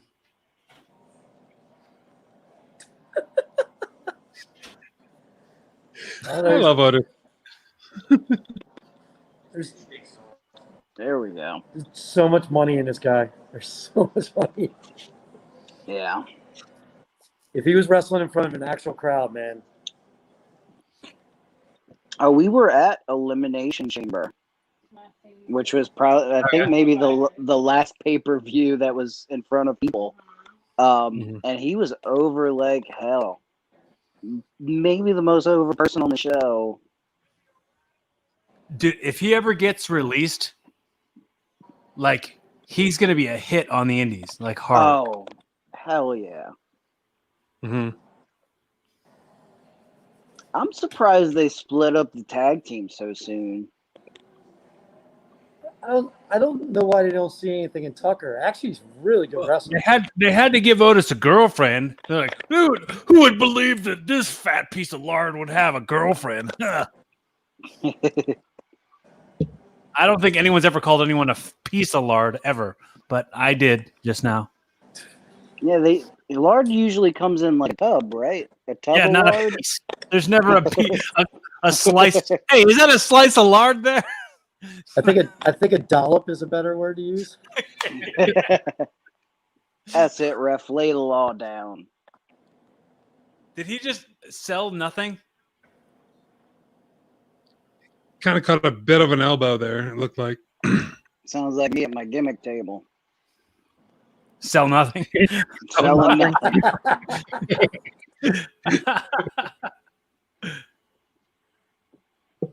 Ooh.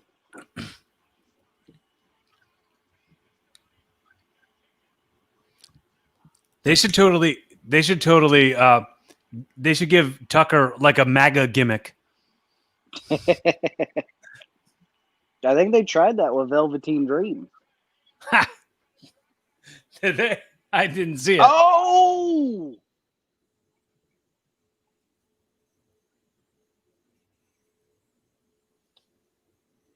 Dude, if Miz wins the Money in the Bank briefcase, that could be kind of interesting. Well, did Tucky just punch Otis? Walloped him with the briefcase. It was accidental? No, I don't think it was. So. No. No, based on the grimace he's giving him now, that was on purpose. Yeah. Uh-oh. I think this is a mistake. Uh-oh. Yeah. No Tuck's given. Now what's going to happen is that's a good shirt. It is a good shirt. What's going to happen knock is low. That's a good shirt. They're going to feud Otis and Tucker, and then that's going to end, and then Creative will have nothing for Tucker. Well, they're not even on the same show now. They just had the draft. That's a good point. So they can't even feud. So this is even more pointless than I thought it was. Tucker looks like a shorter Big Cass. Yeah. He's like medium Cass. A shorter, girthier Big Cass. Danielle says maybe he'll join the Hurt business. That was a rough hit. He's gonna join the Hurt Feelings business. His only thing will be that he'll complain about times where he didn't get something he wanted, and that hurt his feelings. I thought Now, maybe see, like the New Day. If I was Otis, I would have cashed in on Roman Reigns before my match happened. This is true. That's actually pretty smart. Give him money, but then take it away to start a feud. Yeah, that you always take away money when you give it to somebody. Give me that back. I was just hoping they would split them up and still keep them friends like they are doing with the New Day. I thought that was kind of weak. Yeah. You don't have to turn. You don't have to turn every tag team. Yeah. Well, it's like, it's like I said, they scratch every itch. You know what I mean? They have to scratch every single itch. So, like they're gonna try to scratch this itch, and it's gonna fall flat on its face. Yeah, I think And- so. I could be wrong. And it's gonna not work out well for Tucky. Well, they never really established Tucker. Like, it was always about Yeah. Otis. They never really. So there's like no real impact on him turning if he's not really established. Like, I don't think fans really care about him either way. Yeah. You don't turn him and then try to make people to care about him after you turn him. I mean, maybe that's just what it is. Maybe they're not going to have him feud. Maybe it's just a way to get Tucker over as a heel, just something for him to do. That shirt is awesome. That shirt that makes him. It's like '90s hip hop. Yeah, that's the one where we're just like, oh, we got to have that shirt. That's great. Yeah. Is that for sale? Is that shirt for sale? It is. It is on the Got WWE it. shop right now. And there's Robbie, a are you buy buying one- that shirt? Are you buying that Yeah. shirt right now? Babe, did we order that shirt yet? No, it's just in the cart right now. But there is a buy one get one $1 sale on the WWE shop right now. Nice. That's totally a cool ass shirt. Yeah, I should just. the, I should buy the this. Street Profits have one like that too. Yeah, F them though. They suck. Well, hold on now. Their name makes no sense for what their tag team is. Like, they know, like, they're Street Profits because they're prophets and they know what's going on in the streets, or they're gangsters and they made profits on the streets. What is it? I don't get it. Why are you called the Street Both. Profits? Because someone in creative saw a documentary on 90s hip hop and was like, that's the gimmick. Yeah, I dislike it. You And know, also, I never really I have thought to- about the name at all. And I also have to say, I do not like, and still, not the guy who's not Montez Ford. What's his name? Angelo Dawkins? Angelo Dawkins has the worst spine buster in wrestling. Stop doing a spine buster. It looks like garbage. I don't like it. It's the laziest. It's like a sky high, but it's like a thigh high. It's not good. The Thigh High Spine Buster. The thigh high spine buster. That sounds like a name of a move. It does. We're gonna have to call it that when we see him do it. Oh, they're bringing.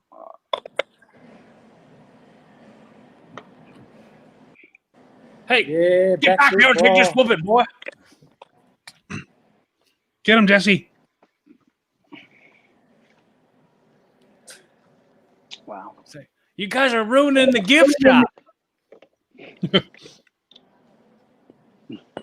Shut. Oh, here we go. Yeah.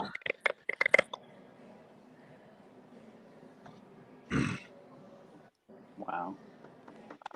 This feud has been nothing but good since it started. Like, I don't think they've had. I don't think think they've there's had been. I think there've been better times to pull the trigger on this feud. Why are they doing tentacle porn to Bayley's character right now? Did anybody notice that? Did anybody see that? Oh, they've been doing that to everybody. I was gonna say there's like a tentacle going right up there. Like, Yeah, that's like the theme of Hell in a Cell. Like they have like dragon arms Yeah. or it's something. it's very hentai-ish. I don't know what's going on here. Yeah, I think there's been better times to pull the trigger on making this feud happen, but I'm still, never gonna not watch anything these two do. Yeah. I figured they would save it for a bigger show than Hell in a Cell. Hell in a Cell. I also Yeah. hate the gimmick pay-per-views. The Hell in a Cell is a good match to have on a WrestleMania, but having a whole WrestleMania pay-per-view is kind of like it's kind of like, remember Cage of Death, where it's like the whole show is called Cage of Death, but there's only one Cage of Death match. So if I Right. tell somebody I had a match with somebody at Cage of Death, I'm like, oh my God, you were in a Cage of Death. I'm like, no, I wasn't in a Cage of Death. I was Right. it's Well, it's also like it used to be there when there was a Hell in a Cell. It meant there was a feud that was so heated that the only way to settle it was in the Hell in a Cell, and it was like when they announced it, oh, we're gonna do it in a Hell in a Cell. Like, oh wow, this is I better tune in to see this. But now it's like, oh, Hell in a Cell's coming up, so we might as well do it in there.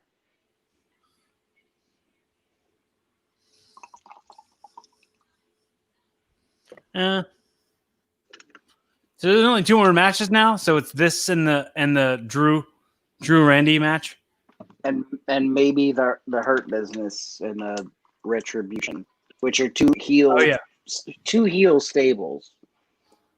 Yeah. Which that's been frustrating me for a while now because I think the Hurt Business is like one of the best things they have. Yeah. And to put them against this other heel stable, no, I don't think anyone really wins. Well, I think it's just lending to the burial of Retribution. So it'll kind of like it's going to get the Hurt Business over as kind of baby faces by proxy. Yeah, and which I don't think is a win for them either. No, it's not. It's not elevating at all. Yeah, it's a very lose-lose situation. It's a real wet fart for the Hurt Business. Yeah, I mean, last week on Raw they had like a 4-on-4 or something, and then like the biggest guy from Retribution just tapped out, and it's just kind of like, okay. Dude, this contract signing thing was real cool. I liked it. Yeah. I was talking about that earlier. They had a contract signing before that Brooklyn takeover match that everyone loves, myself included. They had a contract signing on NXT that was like one of the better ones I've seen as well. Where it was like, so Sasha had just been called up to Raw or whatever, and she was just like, you know what, Bayley? You didn't get called up because you were hurt or whatever. You didn't get called up because you're not good enough.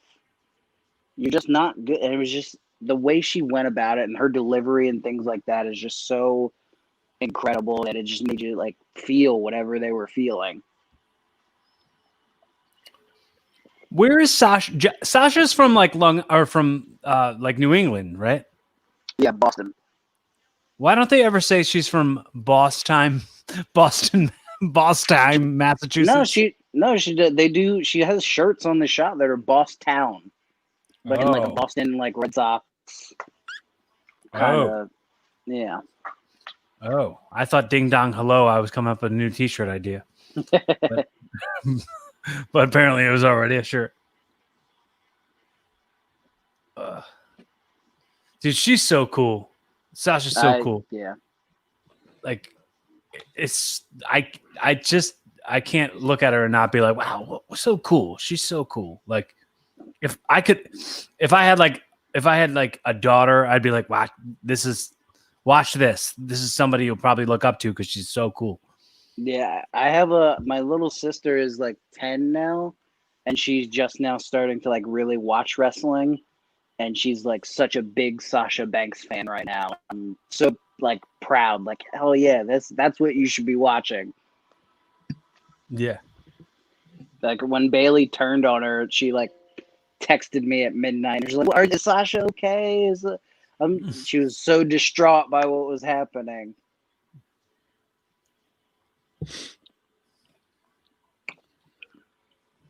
Bayley. She's bringing the chair out with her. That's cool. I watched her. They have a documentary on her, a new one up on the network. I watched that today on Bayley, on her like chronicling her heel turn and whatnot. It's good stuff. Was it called Chronicle? Yep. Okay. Maybe I'll check it out.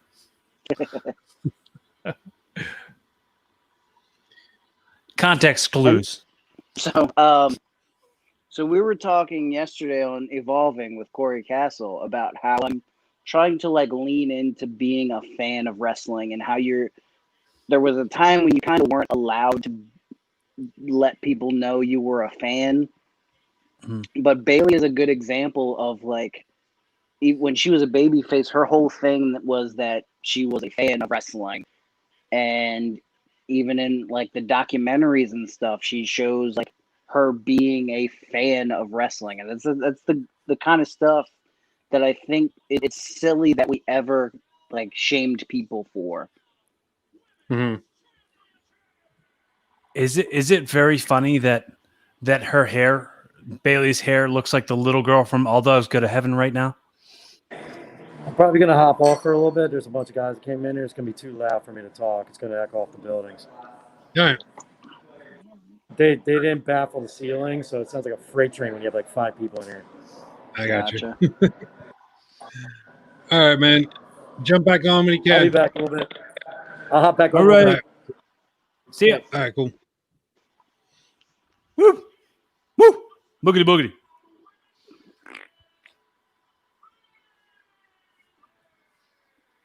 Darn. So I tried to jump on the Thunderdome, Rick, and it wouldn't let me do it. I was trying to get us. I was trying to get us in the Thunderdome, and they said it was closed. It's closed. It's closed right now. Well, that's weird because Ric Flair was able to sign up in the middle of the show the other day. You know, I guess it's all about who you know, right?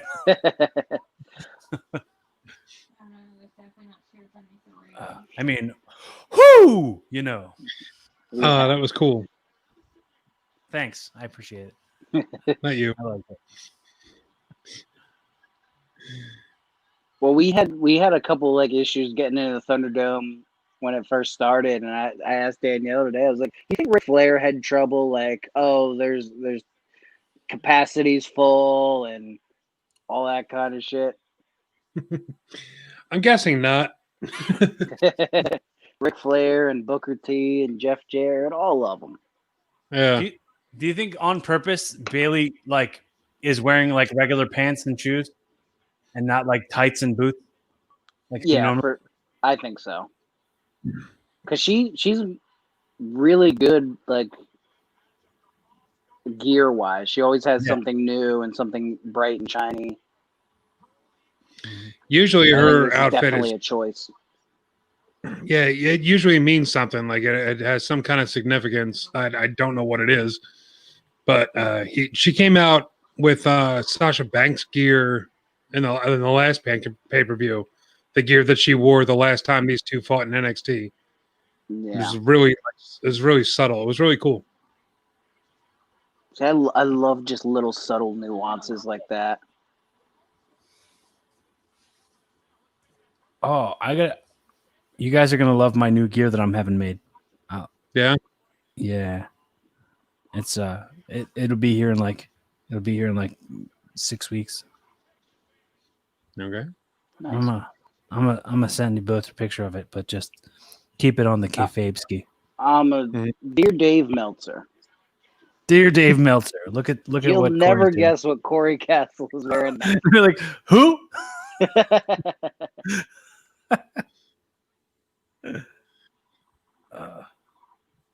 Chris Key saying it's interesting that their outfits are white and black. I guess that could be something. That could be like a classic, Good and evil. Yeah, good and evil type of thing. Or That like could it's be like a something. Michael Jackson thing, like Black or White, that song. I just love that song. It's stuff you can be. Speaking of canceled.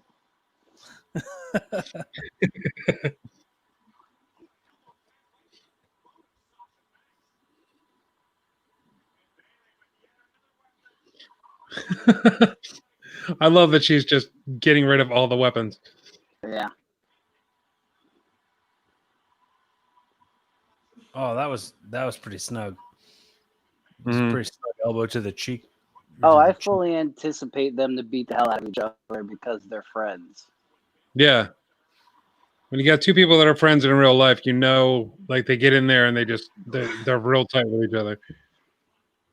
Everything's real stiff. Oh, Yeah. nice, Corey. Oh, nice. Nice. I know back in December, me and Killian Murphy beat the crap out of each other. Who's that? Some scrub I helped break into the Murphy? Bayley's brother. Murphy, like from wrestling, like from the Big Show, from Raw and SmackDown. Murphy, the guy. Yes. Oh man, you know him. Killian Buddy Murphy.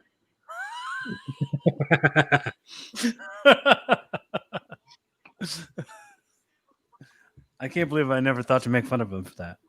Man. Maybe next time. A white guy with a beard and long red hair. What did I call him yesterday, Rob? Do you remember? I don't. It was. I usually just call him a clown. I called him something like OnlyFans. It was something. Oh yeah. I said something because he like posts all those like thirst pics. Yeah, how distasteful.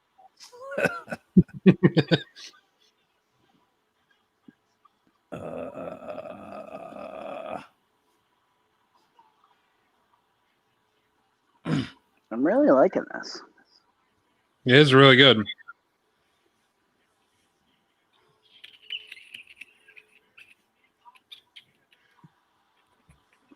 Sasha Banks here is the Hell in a Cell veteran. Yeah. Well, she had that match with Becky Lynch. It's funny she just did that that knee off the double knees off the top. I was just watching the other day with her match with Becky Lynch when she did it when she was sitting in the chair. Yeah. Anybody remember the Meteora? Yeah, the Meteora. She had that, and then the one with Charlotte, but both were incredible. Yeah.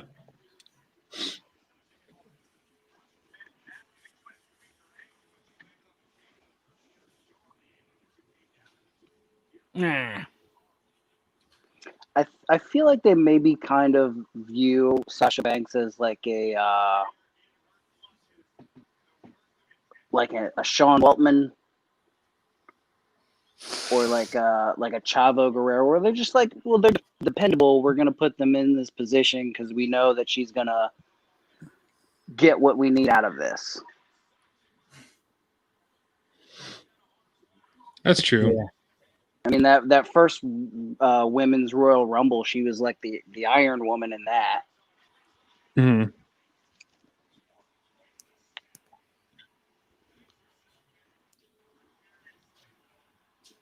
Oh, what the hell? Oof. Oh.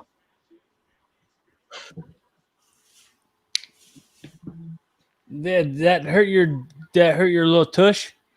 Yeah, that looked like it hurt her ass more than it hurt belly. Yeah. She came up and she was like, ah. The shaved underneath thing is cool. Oh, the Bayley Yeah. hairdo. The hair is cool. Gray Wolf took it somewhere just there. Talked about her being shaved underneath.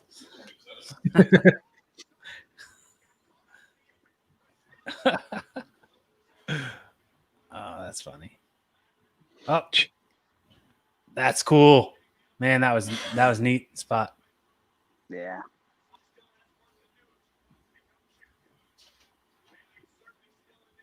Ooh.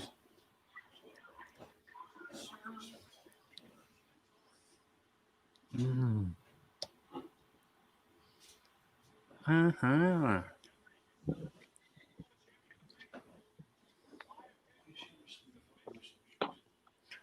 I don't really know. I was wondering that too, but yeah, there's got to be some significance to it, I just don't know that. What's that? Oh, Grey Wolf was asking me why she's wrestling in wrestling shoes and pants when she wears cool gear. Yeah. Yeah. But like, instead of her always wearing really good gear. Yeah, I think it was on purpose because yeah, there's significance behind it. It's for a reason. There was she was on The Bump earlier on the network. And someone actually asked her about, you always wear the best gear and stuff. What are you wearing tonight? And she like made a point to be like, well, I'm not telling you what I'm wearing tonight. So what are you, Joan Rivers? I think part of it is just like she's kind of expected to wear the flashiest kind of thing, and this is a Hell in a Cell, so it's gonna be gritty and raw. So she's just bare bones. That could have been real bad. That landing could have been real bad. Whew. Ugh. Yeah, she just ate that thing, man. Do you remember? I was just thinking about this right now. Remember when we did the kendo stick match with Zach and Chris? Yeah. And the build up to it, they attacked us, and Chris hit me with the wrong side of the kendo stick like a bunch of times. It's like, that's the handle part. You're hitting me with the handle part. Have you never watched a kendo stick match? Yeah, neither one of them knew how to like what kendo sticks were or anything like that. That was funny. Chris Wild. Yeah. I gotta post that match pretty soon. The step stool. Oh no, not that match. The jailbreak match. That was terrible. Wasn't the step stool part of the kendo stick match too? Oh, I don't know. Maybe. I know we wound up doing the chicken fight gimmick with the kendo sticks. Yeah. Man, this is a vicious ass match. Yeah. It was good as hell. It really is. I was at a show one time. I was wearing a Sasha Banks t-shirt, and Austin Aries was on the show, and he had just gotten released, and he looked at my shirt and was like, "She sucks." I'm sorry to say, but she sucks. I was like, "Okay, cool." He's like, if you gotta kill yourself every time you go out there, then you're not doing it right or whatever. And in my head, I'm like, well, she's never really like been seriously injured. So, I mean, if she looks like she's killing herself, she's probably just doing her job really, really well. You stand up to Austin Aries. F that guy. He don't know stuff. Listen, bud, I've sold out the Delaware Auto Exchange. I'll tell you a thing or two. I'll put your gimmick table up against my gimmick table at the Delaware Auto Exchange any day of the week. That, you know what? I might have a foot to stand on that one. That sounds like a good promo.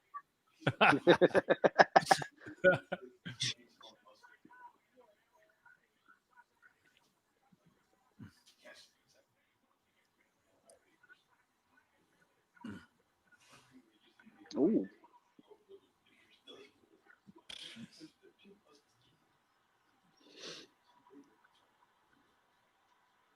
Oh, man. They're really making a meal out of this chair. Oh! I think you're a second ahead of me, Rick. Yeah. Just ate that chair, man. Holy hell.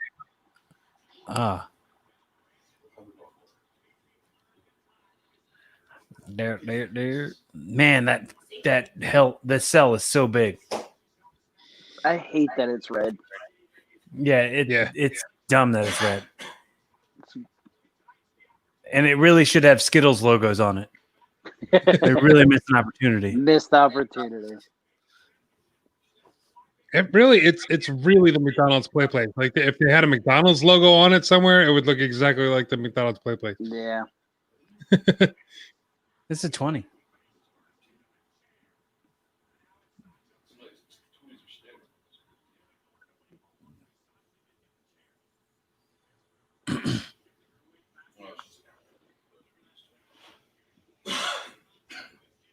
Solid. This is difficult to make all this work. Oh, I think I'm like 5 or 6 seconds ahead of you guys, but oh man. Yeah. Yeah, we didn't get that yet. Oh, there it is. Oh, damn. The old sunset flip gimmick. Yeah. But I mean, like, she didn't even eat the chair. I mean, it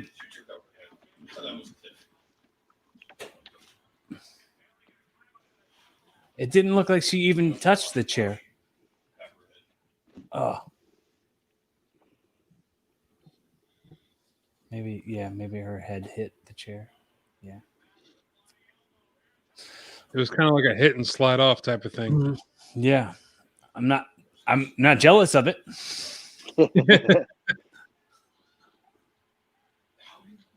Mark brought up a good point earlier about the cell being red. Might just look like a more family friendly type of thing. Yeah, Like to sell more toys. If it was if it was the traditional gray, steel looking cell, it looks a little bit more brutal than it is. You make that point, Corey, about selling more toys, but as an avid action figure collector, they have not released a Hell in a Cell playset since they've started doing the red cell. Yet. And it's been at least 10 years since they've released one. And it's almost Christmas. So get ready. There's going to be a red and a green one for Christmas.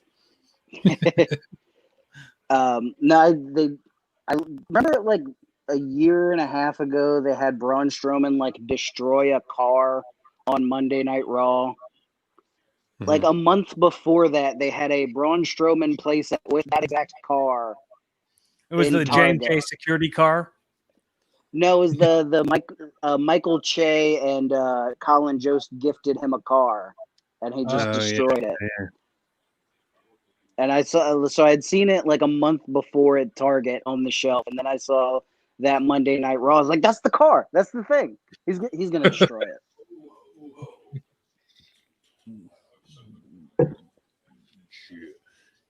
Michael Che and Colin Jost have made more money in the wrestling business than me. Like, I get it. You can make money in comedy. SNL, sure, you're a comedian. I've worked at wrestling my whole life, and already you've made more money in wrestling. You should work that into a promo. Like, if you ever retire, you give like a retirement speech. Why are you retiring?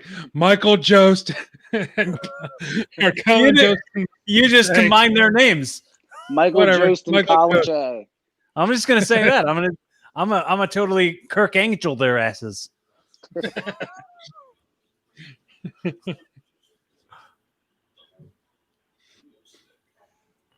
Oh, she's taping the kendos together. No. Oh, that's just stupid. And it's just gonna go right through the tape. It's not like you're gonna smash the sticks. Yeah, I'm not totally sure what the thing is. That's not gonna do anything. She's just gonna suplex him into them. What the hell is this? And she tripped over it.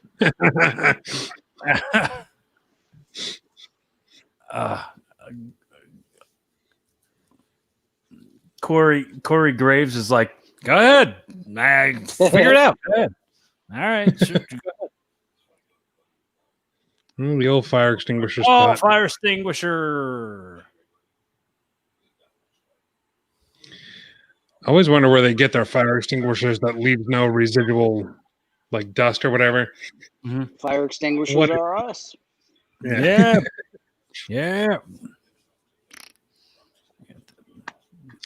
What? How did you?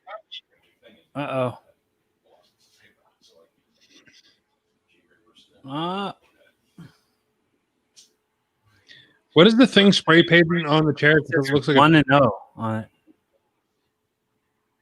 it. Did Bayley win the first match they had? In Brooklyn, I don't know, but they've had two. They technically had one last week that she got disqualified from, so they're technically 1-1.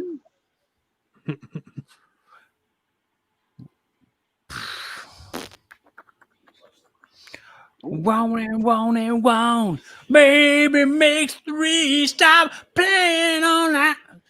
I'm singing Melissa Etheridge now. Y'all got to stop me. Yeah. Beat the hell out of her. Cripes. Drag her.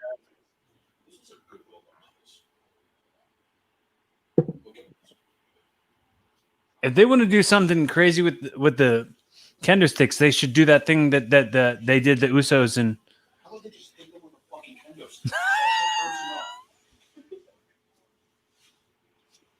Okay. What was that? Instead, if they want to do something crazy with the kendo sticks, and then Grey Wolf screamed, "Why don't you just hit with the effing kendo sticks? How about that? Just hit it with the kendo sticks." That's something crazy to do.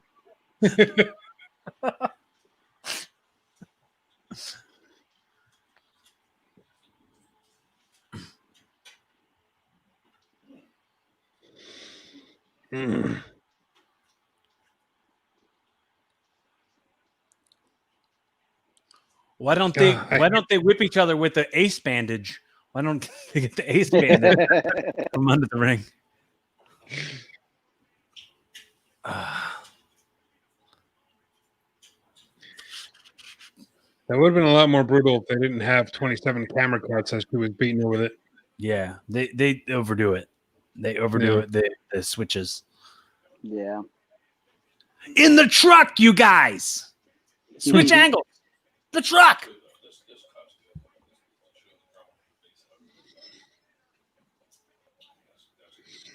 Looked like they were about to do the same angle with her that they did with Reigns, but he's just crying. I don't want to do this to you.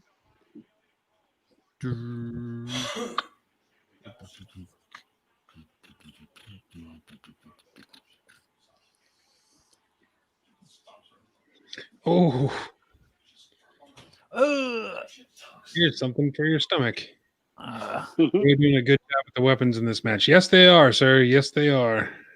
Except for that they're not using weapons like weapons sometimes. They try to tape kendo sticks together. I don't know what that was. I don't know. I don't know if that's going to come back or not, or if that was just a failed experiment. No, I don't think it. I hope it doesn't come back. It's not going to end well. I don't know what that could be. Like, did she just expect like that to be like a super kendo stick? Kind of whip you with this bigger one. With all powers combined. That's the old Darth Maul kendo stick. I'm gonna Darth Maul you on this. both sides. Oh, God! With the face bump. Damn, Sasha. That's it. Oh man, that would have been no, but it was brutal.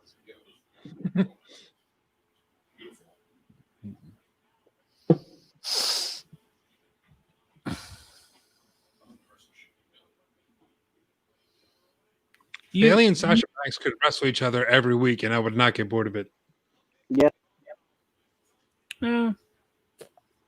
I mean, yeah, you say that, but then you see it, and then you're like, all right, I'm bored with it. But in theory, like, yes, they never don't deliver. As a throwaway statement, sure, I'll agree with you. Yeah. But if it actually happened, I'd get bored of it. I'm sure. Probably. Like I'm sure at some point, I'm sure it was set off and like, oh, the Hardy Boys and Edge and Christian and the Dudley Boys could wrestle every week, and I'd never get bored of it. I'm sure at some point someone said Kevin Owens and Sami Zayn could wrestle every week, and I'd never get bored of it. And then they did, and I got really bored of it. Dude, I don't ever want to see Dolph Ziggler and The Miz wrestle each other ever again. Oh yeah, I'm that one happened way too much. I'm almost there with Seth Rollins and Rey Mysterio. Yeah. I don't need to see it ever again. I saw guys pull a guy's eye out. What more can you add to this story? Going for your nose. I'm gonna rip your nose off. I got it. Look, I got your nose. You're gonna have a lip versus lip match. And then before that, a month before that, they tossed Rey Mysterio off a building. Right, and then he testified in court. I was in that Money in the Bank ladder match, I and I died. got thrown off the building. Well, Danielle was like, he's got all this family drama. I'm glad he has time to show up for his court appearance on Otis's behalf. What is spray painting her? I don't get why that's the thing. NWO. That's the gear. That's her NWO gear.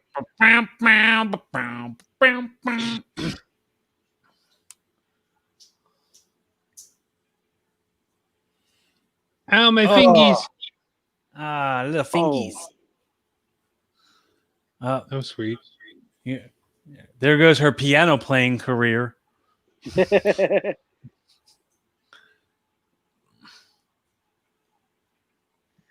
Whew, I'm on the edge of my seat here. This is reminding me of the match we watched earlier between Shawn Michaels and The Undertaker.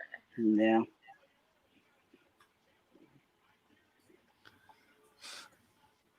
It's a lot reminiscent of that.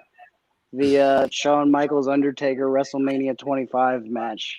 Maybe that's why they're wearing black and white. That's the other point I made. They're wearing black and white, and they made a whole big deal about heaven and hell in the Michaels Undertaker match.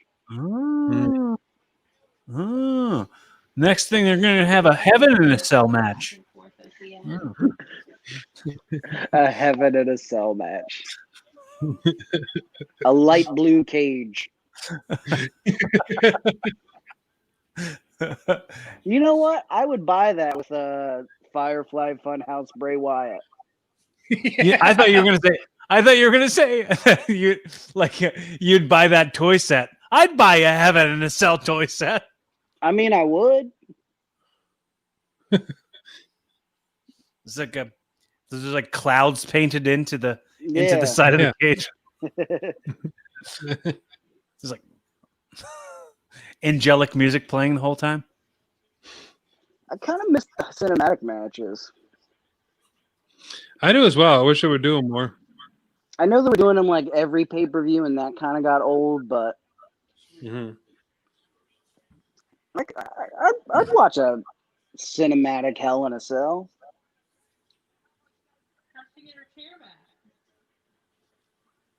Oh, that was a while ago.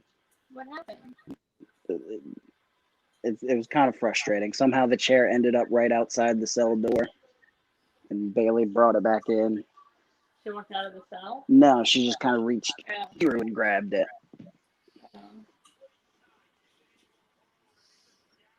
Yeah. Which was dumb because they did. Oh, gosh. There's already chairs in the match. Ah! That was nice. Yeah, well. Banks came in with a chair. Yes. She's stomping on it. Nice. Hell yes. Oh, she's That's a tapping. callback to Brooklyn. I love it. Yeah. That was awesome. I was very worried that they were going to make Sasha Banks 0-3 in Hell in a Cell.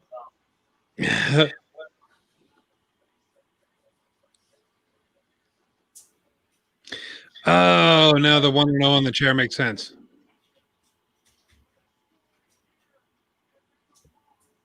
Because Sasha was 0-2, and Bayley was saying she was going to be 1-0. That makes sense now. Oh, yeah. They probably mentioned something on commentary, but I couldn't hear it. Probably. Does it still say laughter on your screen? Yes, it does. My closed captions do not work at all. It just says laughter. Just laughter throughout this entire pay-per-view. Yeah, they're listening in on Rassle Rock. They think we're funny. They really pop for the mistake that we made about the T-shirt, the Boss Time shirt. Like, you dummies! You didn't know that was a shirt.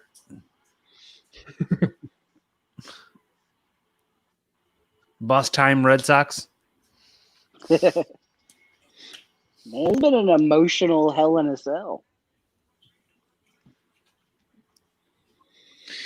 There you go, man. Sasha Banks wins the championship. I hope this feud isn't over. I hope they keep going with it. Yeah, it's not over. It ain't over. It ain't ever over. I ain't heard no bell. I had it on mute, so I didn't hear no bell.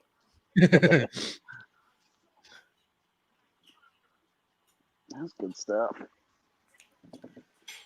I gotta make a pee. Same. Well, all right. Time to I'll hold. pee. Have fun urinating, guys. I'm going to sit here and watch this. Oh, man. So what else could they do with this feud? You think they get, I mean, obviously Bayley's going to want a rematch. But do you think if she's going to get it right away? Is it going to be like, we're going to have this match on SmackDown? Or are we going to have this match at Survivor Series? I kind of hope not. I hope they kind of push it off a little bit. Like, let's keep it going. Why can't Bayley get her rematch,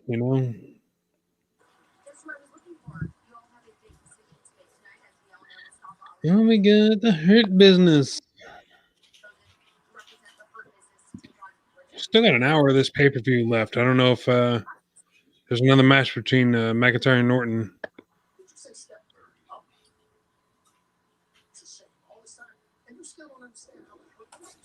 I don't know, man.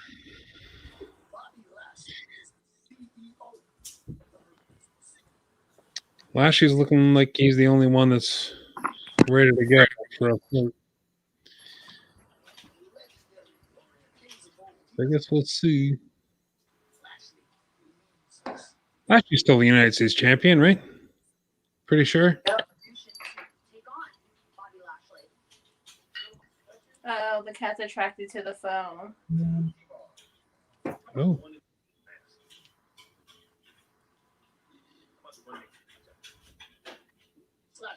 Let's see. Let's put Lashley against T-Boz or whatever his name is.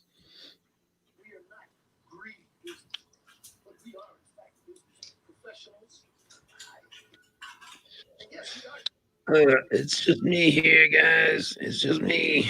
What's going on? This pay-per-view has been awesome so far, man. Roman Reigns and Jey Uso was fantastic.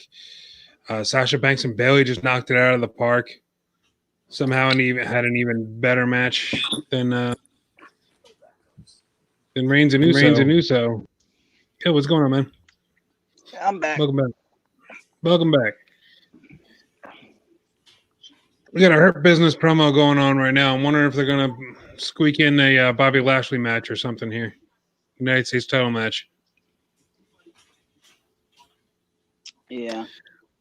Corey, what is that? I can't see it. Oh, it's a That's a Ninja Turtle. Michelangelo. I'm always game to watch Bobby Lashley wrestle. Yeah, why not?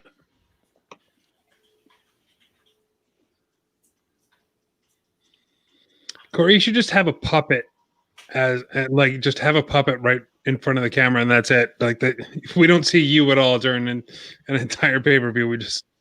You just work a puppet. What? Um, What are you doing? Oh, Are leave me in this. why not? No. Stop. You're not in it. Why are you Angela, like not for me? Because I love you. No.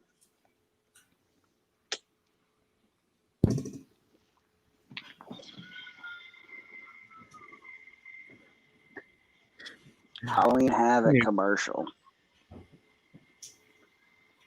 Oh, Shotzi Blackheart.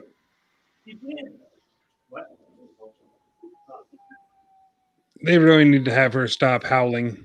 It's kind of taken away from the gravitas. Is she going to do a feud with Ember Moon over who gets to howl?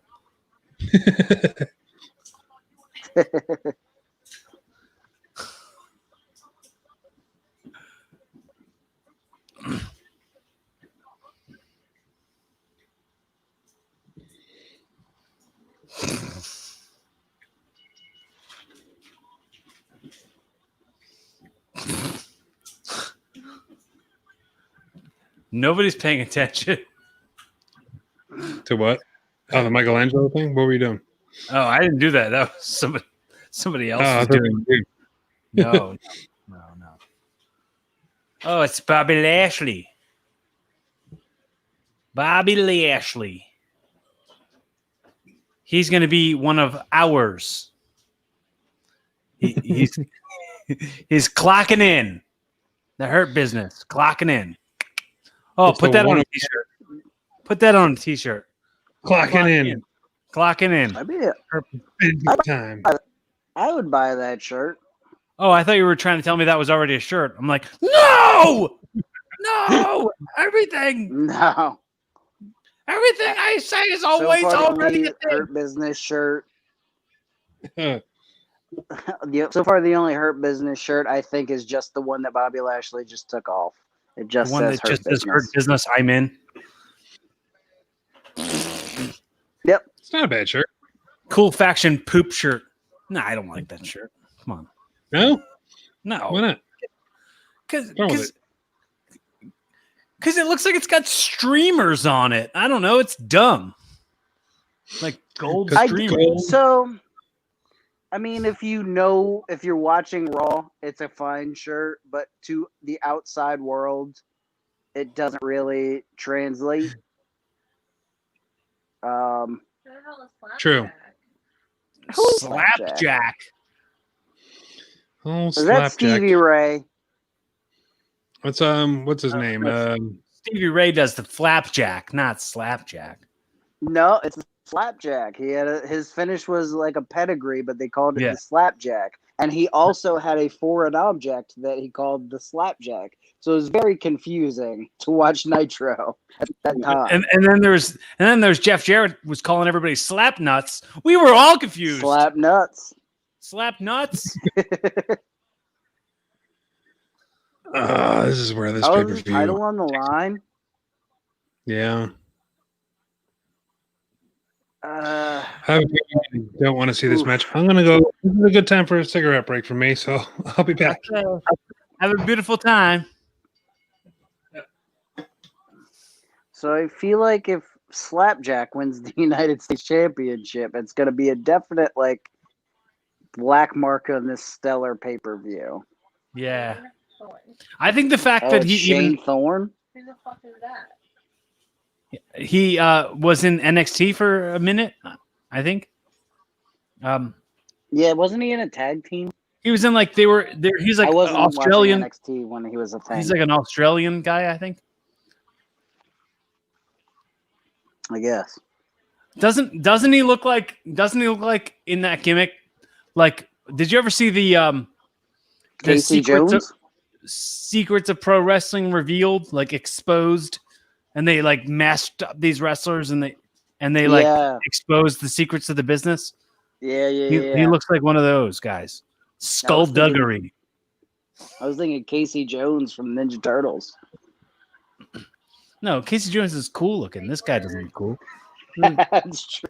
I'm 61. Yeah, it was a tag team, I guess, in NXT. Yeah, it's like we have Casey Jones at home. Right. This is just, it feels very like jabroni like. Yeah, it feels like Bobby Lashley should just destroy this guy. It's like, it's kind of like La Parka's mask, but like they took all the coolness away from him. Oh, oof, I was just going to You say, just I'm missed sure that this drop guy's a kick. really good wrestler. Yeah, that's what I was oofing at. I was going to say, Yeah. like, I'm sure this guy's like a really good wrestler and stuff, but this is just not like.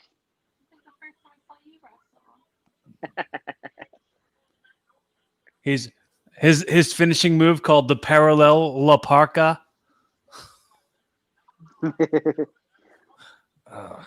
Is he the chairman of the board of Retribution?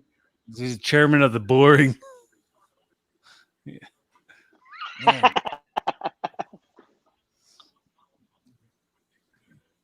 This is like awful. It. No, so I was just thinking when I went away, I was like, well, they definitely should have a let me down match between this and Drew McIntyre and Randy Orton, but Right. to have a Man, let that me was down so stupid title That's match the with dumbest thing I've ever seen. a creator wrestler. Right. It's like a video game jobber. Yeah. And like a few months ago, Bobby Lashley was wrestling Drew McIntyre, and I felt could have had a legitimate shot at being a top guy. And now he's in this guy with the pleather baggy shorts and the kick pads. Yep. What's that? Welcome to Riot City. Was Riot City? Now that's a good spine buster. Yeah. Oh my god. Damn, dude, that was great. Yet his like Bobby this Lashley's stuff. such a fucking star. It's such like the the whole feel of it for sure feels like a Activision Tony Hawk Pro Skater Underground. Yeah. Like there's gonna bring like spray paint cans out and a gas mask. Yeah. The Retribution is like the henchman for Bane. Yeah. They don't have personalities of their own other than like, we're gonna rough this guy up, yeah. It's like it's kind of like Ninja Turtle bad guys, like Toka and Razor, like yeah, like and they have just like stupid ass names like that. yeah. This match Thunder. They're literally just the henchmen, not even the villains, just the henchmen. And Ali is not a villain that really needs henchmen. Right. Right.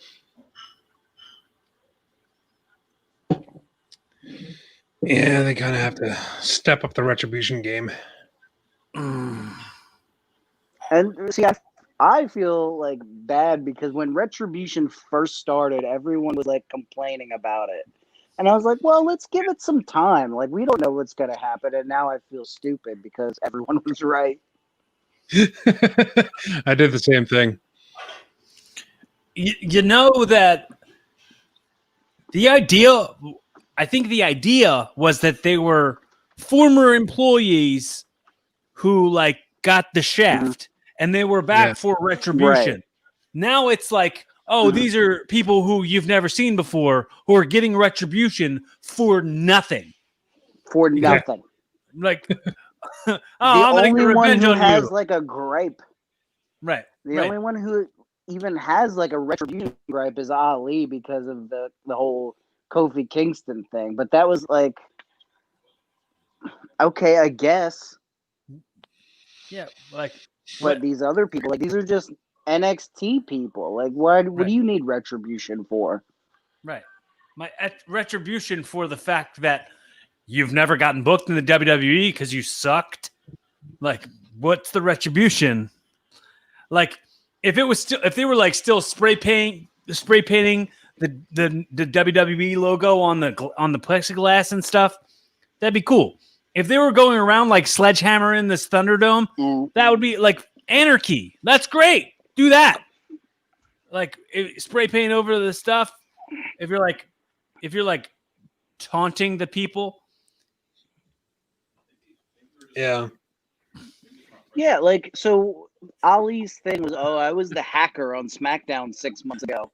And like, and his whole thing was, so I revealed how terrible these people are. I'm like, well, I've been watching my whole wrestling my whole life. I know these people are terrible. I know that they're backstabby and just not good people. That's the whole shtick. Mm. So what did you? And the only thing I remember that hacker revealing was like the Dolph Ziggler, Otis, Mandy Rose thing. Like that's his big claim to fame as a hacker. He's like, well, also, I exposed the footage that showed Edge was cheating on Vicky Guerrero with Alicia Fox. I did that too. That was me the whole time. If they turned it into like a legit shoot on everything crappy that the WWE is doing, like talk about stuff that's going on in Saudi Arabia, talk about Hey, you're not giving us health benefits. Yeah, like literally, laying do that. people off, and yeah, why not? Like go deep, like go like real, like, oh, you're cutting people's money because we're not touring anymore. We're not, you took away our Twitch channels. Mm-hmm. Yeah, exactly. Like do that. Like everybody's really pissed about that anyway. So why not? Talk about how workers don't get like residuals from the network. Mm-hmm. Yeah, like WrestleMania paydays have changed because WrestleMania is free now. Yeah.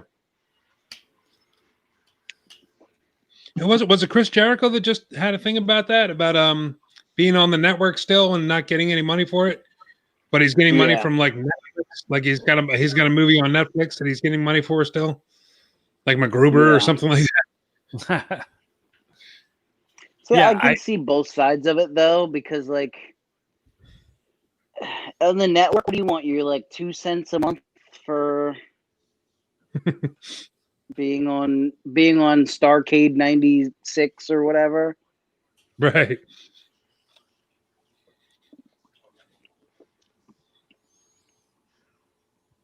I mean, I do think there's definite like they should be really labeled as independent contractors if they're gonna be labeled as independent contractors, or they need to be employees. But these are things that Retribution should talk about. So before this match starts, what are your guys' predictions for it? Drew and Randy. I think Orton's walking away with the title. I hope that Orton walks away with the title, but I think Drew McIntyre walks away with the title. No? Here's what I'm going to predict. The lights are all going to go out, and then Randy Orton's going to get the night vision goggles from underneath the ring, and he's going to beat Drew McIntyre while the lights are all off. There you go. There's your cinematic Hell in a Cell match right there. I would love Randy Orton in any cinematic match because his delivery and his promos and things like that. He's very calculated and deliberate about everything he does, especially when he likes what he's doing. Mm-hmm. And I think right now he's doing like some of the best work that he's ever done. Mm-hmm. I never want to see an ambulance match ever again in my life. I enjoyed the last one. Yeah. I'm okay with never seeing an ambulance in the WWE. Do they sell an ambulance as a toy? Because that seems like they're really if they weren't, they're missing the boat. If you go to your local Target, I can almost guarantee there's a wrecking ambulance sitting on the shelf. I almost bought one. The thing about ambulance matches is just so anticlimactic in the way they finish. And they threw in all these bells and whistles for that one. That did the bells and whistles Drew sound like McIntyre look very good. But they did make Drew McIntyre look very good because he's the good guy. But he needed Ric Flair and Shawn Michaels and Christian and all these people to interfere to beat Randy Orton. Yeah, it made it look like he couldn't get it done by himself. Like, it sucks. Correct. I don't like ambulance matches at all. Like, never have, never will.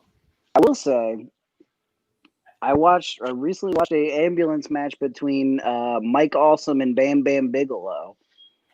can't remember what WCW pay-per-view this was, but like, Well, those the guys are finish- just like crazy bruisers. They'll just bruise the shit out of each other.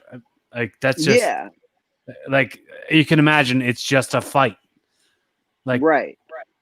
so. I But mean that's cool enough on its own without an ambulance. That's true too. But the finish saw Bam Bam Bigelow get thrown through the top of the ambulance for the finish.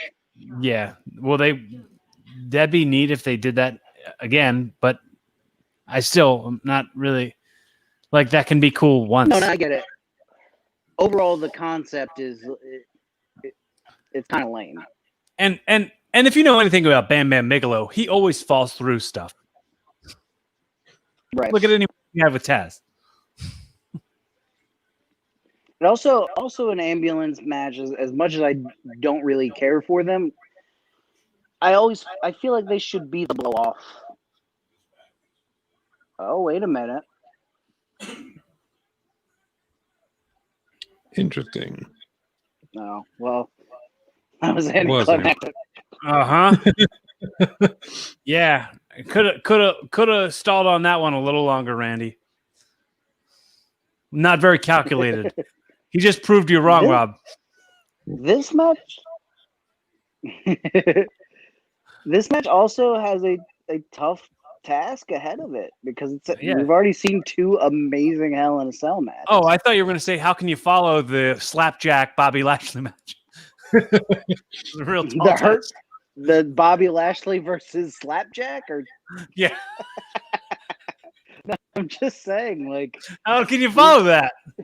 We've seen two amazing Hell in a Cell matches, and I've already seen Drew McIntyre and Randy Orton wrestle 4 times, I guess. You had to make sure you got those last papers and pencil off the table. Because you don't want to wreck it. Well, I always remember when WrestleMania 30 when Randy Orton got like RKO'd Daniel Bryan through the table but landed on one of those thick monitors. Yeah. Before they had the flat screens. It's like, they should use in these I'm gonna say it now, and if WWE is listening and they steal this idea, in these matches where like they wipe the tables off, they should use that pencil in the match.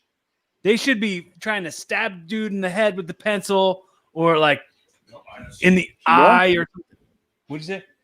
Change the finish. Yeah, exactly. Take the pencil, go underline their name on the booking sheet.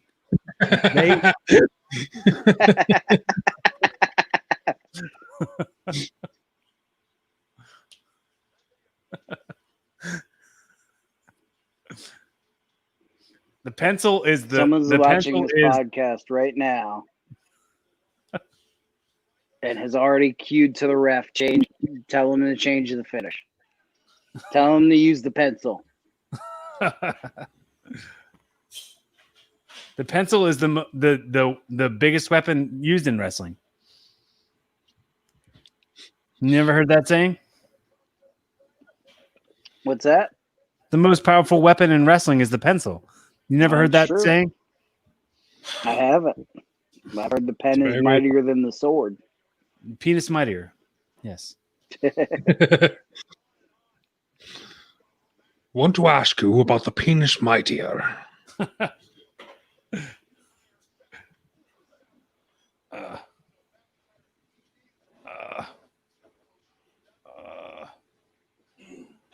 think Randy Orton's going to do a pants off dance off.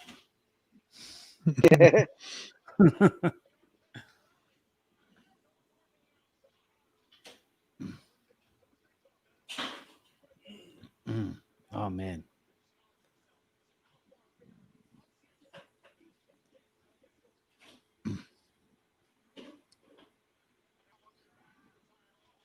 Yeah, man. I don't know how you can think that you would even compete in whoever the match is, how you can ever compete or try to follow that stuff with the Usos and Roman. Absolutely feel like I'd be like, that was the entire show. You just end the show now. First match, Don't need to have any more matches. But that's also the problem with these, like a Hell in a Cell pay-per-view. You have to have at least 2 Hell in a Cell matches, and it's just like this match is not the least special match I've seen so far, but like of the 3 Hell in a Cell matches, it's the least special. Does Impact still do Lockdown when they put every match in a cage? Yeah, I think they did one this year. That's what I thought they were going to do with Hell in a Cell, and I was like, it's going to ruin it. But I mean, even doing this ruined it enough. So, first 2 matches definitely held up. Right. They definitely delivered with them. They held up and held up. Yes. Oh man.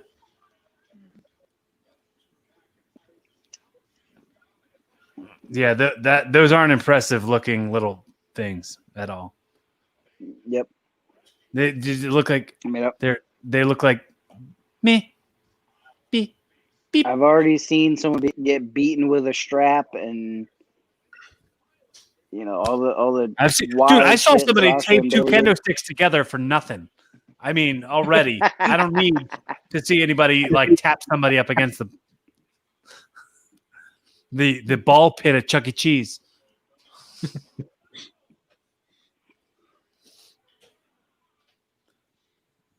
I kind of don't mind that they did that, though. Because then it's like, if this is, suspend a little bit of disbelief. She tried something in the moment. It's like, well, fuck, this didn't work. I guess I got to try something else. Yeah. For the sake of Rick's YouTube getting demonetized, could you please watch your language? Oh, sorry. Sorry. I wasn't going to bring it up. But thank you. My bad, guys. It's all right. The cell definitely being red, it definitely looks like a toy. Like it definitely doesn't look scary and it doesn't look menacing. Like well, more than that, it takes away from the sound. Right. Because when you have paint covering the chain link, but we're also muting the TV, so we are, yeah. But I mean, so it looks weird to us, but we know what it sounds like compared to what it would be if it was just a regular, cage. Like we know what that clank sounds like when you hit the chain link, and it takes away from the paint, like covers it with like it almost makes it sound like plastic. So it just takes away from that altogether. And yeah, it does look way more menacing when it's just regular chain link. Because it's probably it's probably like powder coated as opposed to painted. Or maybe it's like rubber now. Yeah. It's like the same paint they use on the ropes. What? Oh.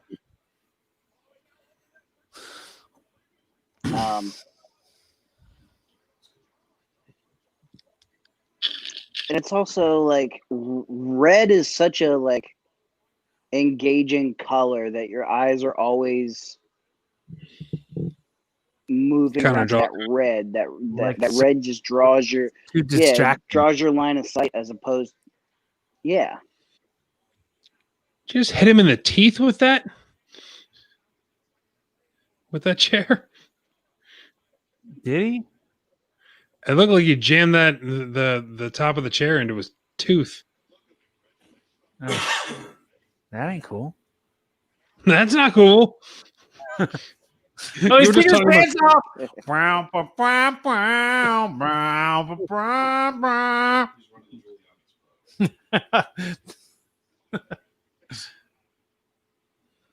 Yeah, I like to switch that camera angle real quick. It's like, let's not watch Randy Orton take his pants off. We don't want to watch him undress. I'm sure there's a market for it. Randy Orton's OnlyFans. Like only Fandy Orton.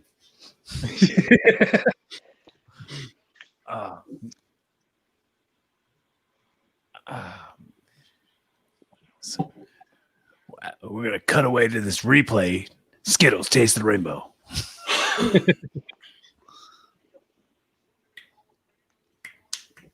Oh, he's gonna use the pants as a weapon.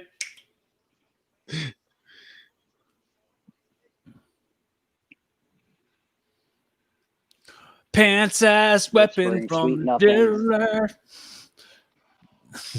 That's Seether's new hit. Pants as weapons. Seether hit.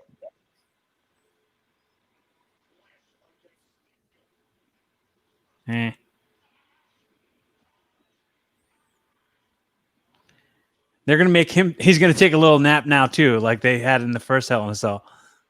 Ah, he's licking the thing. Why is he licking it? Sir, there's a pandemic. Your tongue is under your own control. Keep your tongue to yourself.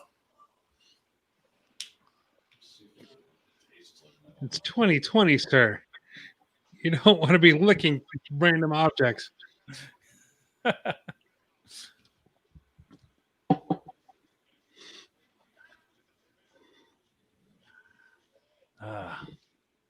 Oh, now he's got to rub his head on the pants.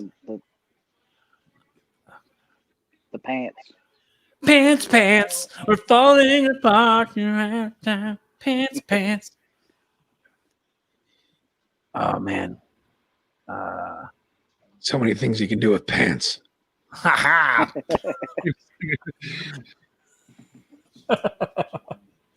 Everybody pants now. Pants.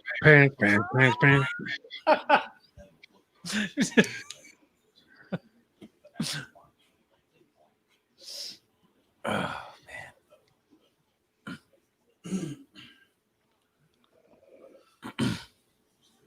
All right, you got to figure they saved this match for the end for a reason. Like save the last pants. Save the last pants. I'm thinking either. Well, Chris Key just said Miz might cash in at the end. Oh. Or the Fiend interferes. Oh. I can't see the Fiend coming in for this one. Well, if he turns the lights, off, if he turns the lights off, Randy could probably pull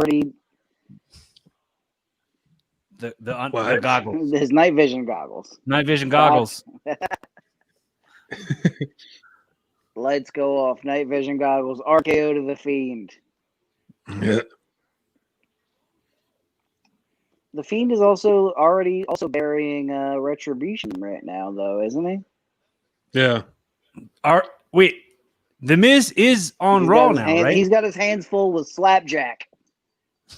Yes. That was an oversell.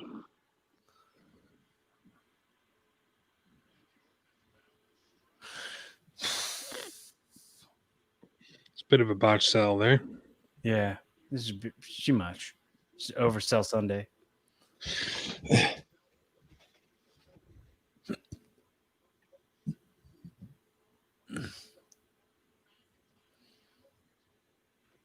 Oh, under the ring.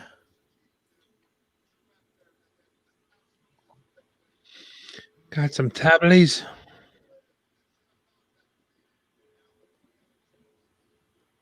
Haven't seen anybody go outside the cell either, so there's a possibility of that.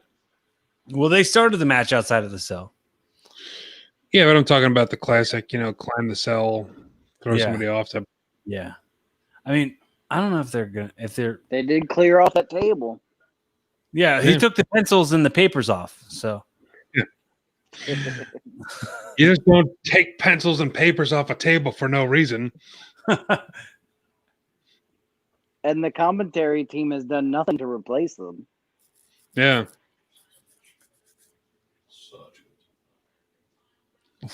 You would think Samoa Joe would be like, well, I need this pencil. Yeah.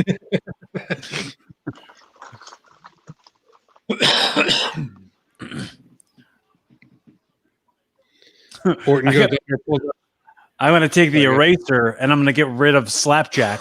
He's not on the show anymore. Oh, that already happened. Crap. Imagine hearing your new United States champion Slapjack.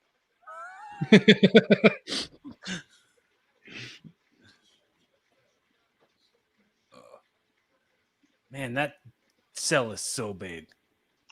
Yeah. Big and ugly. Yeah,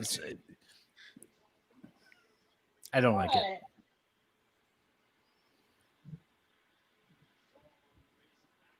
Robbie Redkey.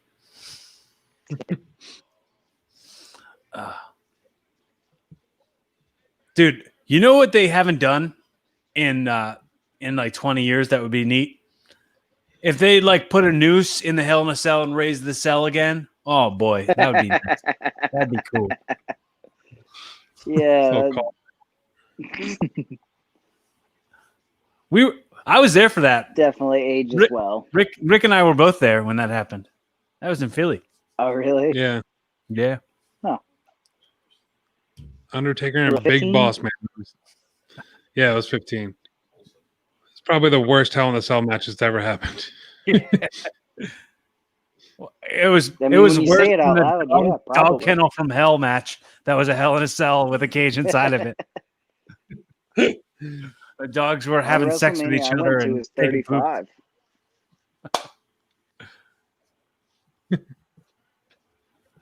I mean, like, yeah, I was there for 35, so I saw this super emotional Kofi Kingston moment. But yeah, you guys got to saw Big Boss Man hang from the ceiling. So also, like, Rock and Austin was pretty good. Yeah. Show. And we can't forget Butterbean. Yeah, it was the first one. Yeah. Yeah, Bart Gunn getting Butterbean. knocked out. Butterbean and Bart The Gunn. exciting culmination to Brawl for All. That was Gorilla Monsoon's last appearance. How was it? Yeah. Which was kind of sad. WrestleMania 35 was Michael Che's last appearance. So Oh yeah. Michael Jost. Michael Jost and Colin Che.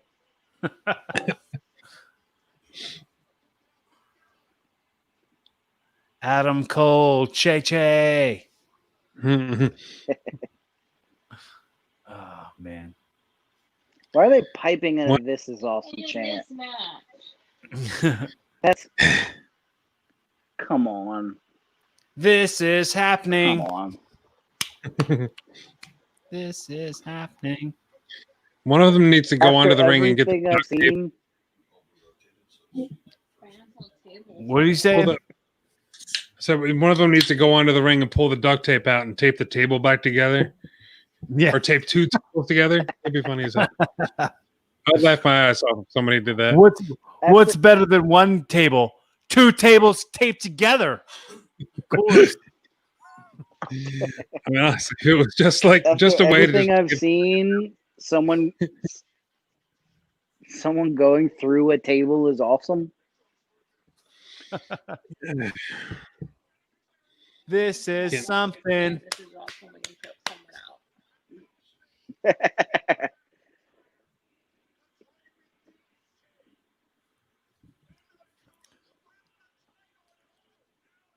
How much time is left on the show? What time is it right now?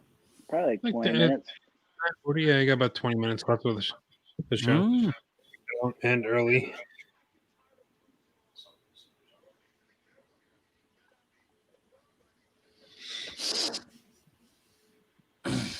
Drew McIntyre never ceases to amaze me. Every time you think he might be done for, he proves you wrong. He has to be careful. These same kicks rattled the beast. Brock Lesnar at WrestleMania. It's a dramatic reading of the closed caption. Yeah. Yeah. It doesn't say laughter on my screen. It just says laughter for me. Oh, he's got the bolt cutters, man. Uh-oh, here we go. Ooh. He's gonna cut his nose off. Like like like Randy Orton, Rey Mysterio's eye, and then his nose.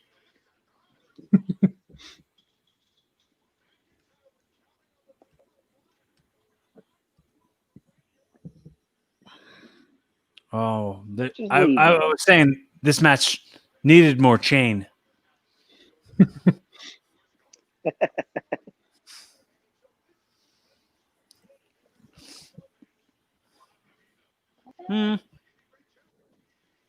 What's that?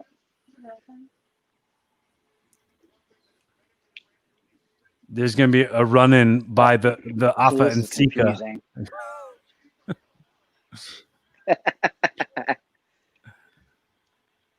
I don't understand why Randy Orton would leave. It's like when Forrest didn't want to run anymore, and he's like, "That's it. I guess I'm gonna go home now." It's like, I'm good. I don't need the title. You know what? 13 is enough for me. I'm good.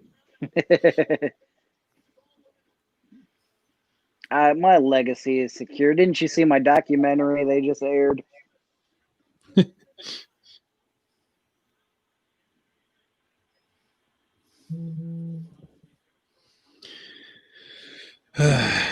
McIntyre sucks at selling this cage, man. He's like not taking anything. Mm-hmm.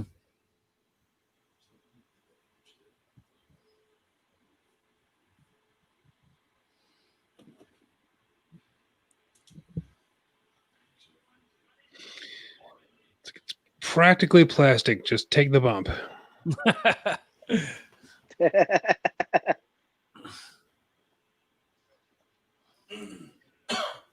Here we go. They're going up. And then the lights will turn off when they get to the top. That's what's going to happen. I'm calling it. Up top is where he keeps his night vision goggles. Yeah. He's got his night vision goggles rigged up to something. That's why he knows to go up there. He's obviously going to climb the cell too, and they're going to fight at the top. Drew McIntyre could just leave right now, and it would be fine. He's the champion. And he's just like, whatever, I'm just going home. I don't want this. Just like, I'm not going up there. What are you, nuts? It's really high. I have no reason to go up there. It's like, no, I'm the champion, and I'm down here. If he just goes in and goes into the ring, closes the door, and he's like, well, you can come back in if you... This cool is the shot, male ego. But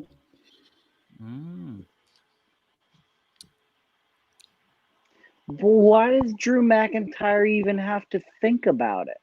Like, if he's the babyface fighting champion, he's just, hell yeah, I'm going up there.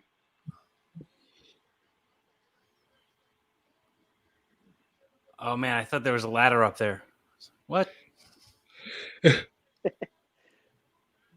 missed the red slamboree. Three cages on top of each other. Yeah. And one cage has nothing but guitars in it. Yeah. Slap nuts all over the place. You guys watch the pre-show? Yeah. Yeah, with Jared being on. Very strange that Elias sang a song and called both Jeff Jarrett and Jeff Hardy junkies. Oh. And they didn't really pay it off in the match. You know, it's not really common knowledge, and I could be completely speaking out of term here, but Jeff Jarrett's like a crackhead. Like, he was smoking crack. Like, no one really knows it, but he had like a bad crack habit. Like, I know, like publicly, he's at the very least had like run-ins with like going to rehab and drug abuse and stuff like that. Not specifically what drugs they are, but like it seems very strange for Elias to call him a junkie and Jeff Jarrett to not get any payoff whatsoever. If Elias's song is like, Jeff Hardy went to jail because his meth lab blew up and his house was on fire. Bum, bum, bum, bum, bum, bum. Yeah. He's just throwing all types of shade and putting them on blast for stuff. Yeah. Someone's got to get tossed off this thing, right? I'm very confused. So I'm gonna go through the announcing best. Yeah. Dear Samoa Joe, is there a inflatable crash pad at your feet right now? Well, there's no pencils on Because I it. know Randy Orton is not taking that bump. Oh, it's going to be the old Michaels style bump. Damn, dude, look at his calves. Cripes. Who's got calves? Yeah, look, got a Look damn like butts. softball implanted in his leg.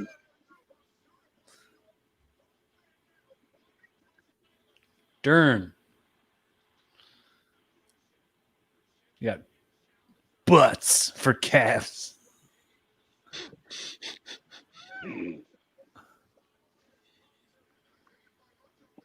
What is happening right now? They're climbing down. It looks Like like we're done. it looks like when a video game's glitching. Like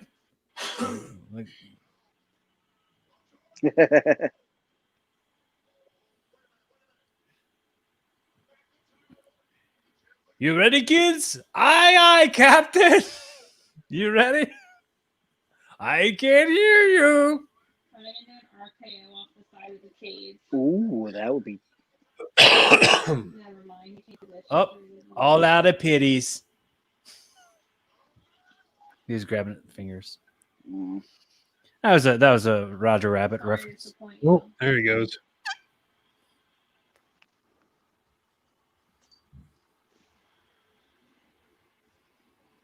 Somebody wants this in the count.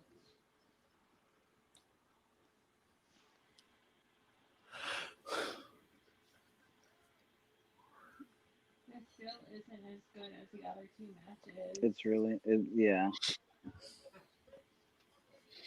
They're trying. So right before that table bump, Danielle was like, "Is Randy Orton gonna RKO him through the table?" And I was like, and I got excited. It's like, "Oh, that looks like that might happen," and then it didn't. So now here we are. So now it sucks because your prediction didn't come true. There was nothing Yeah, really well, also,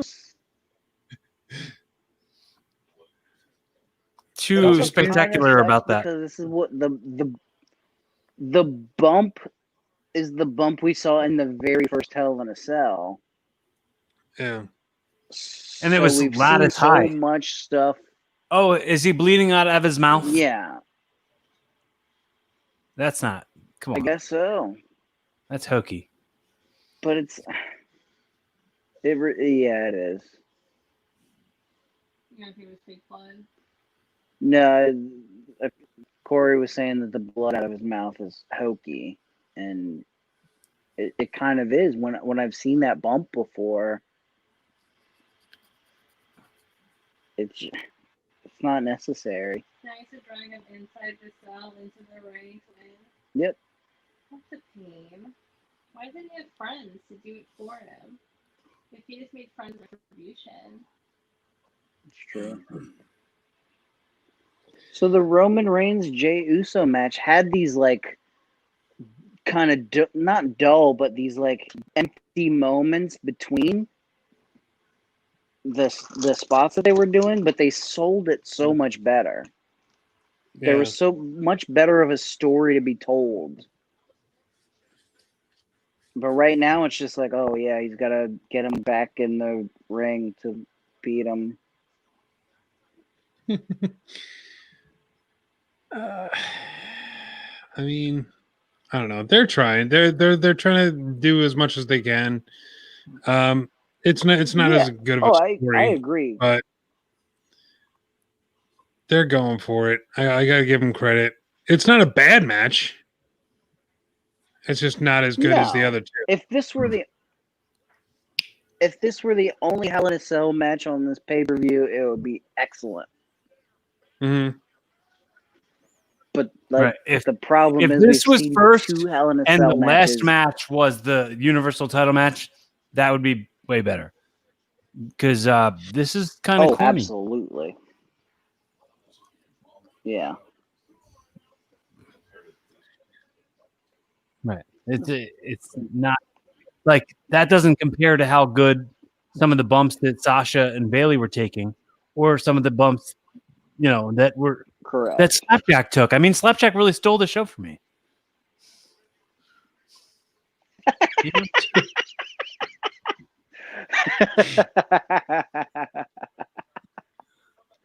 You ain't gonna follow Slapjack. Slapjack really stole the show for me. Was it the pleather baggy shorts? and the Casey Jones La Parka mask that he was wearing. Oh man.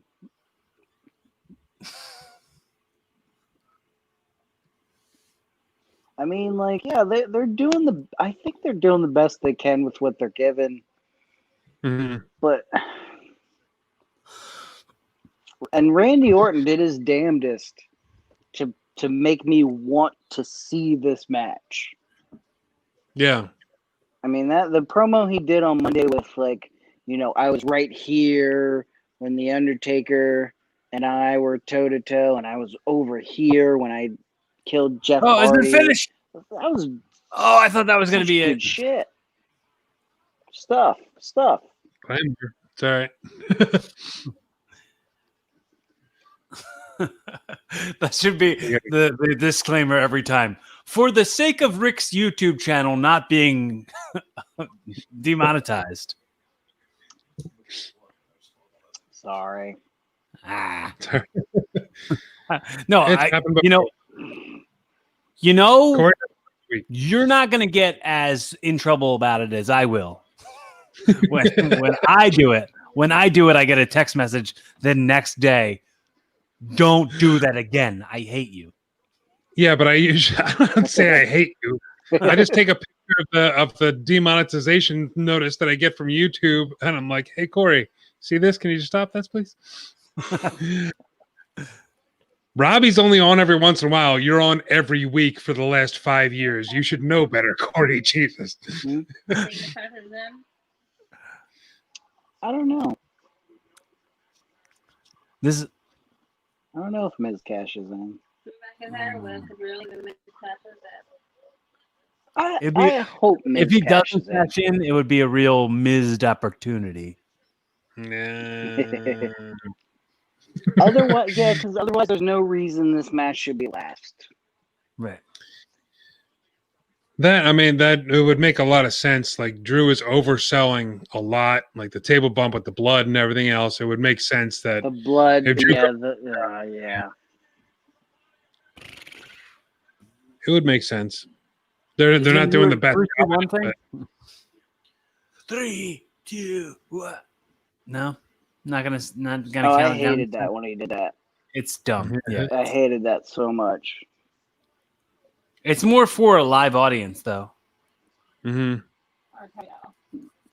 It's for a live audience, but it's also telegraphing, hey, just so you guys know, I'm a babyface now. That was really good. Oh, wow. Oh! Huh. Be damned.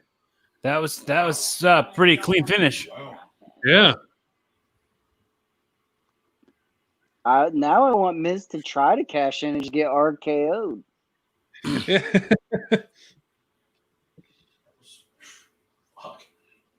I'm all about this. Okay. Good. I like it. I'm. That makes up for the match sucking. I still don't think it should be last. No, the match didn't suck, but everything else was so good. I mean, dude, That's the I mean, thing. this is It's just Slapjack's breakout night, dude.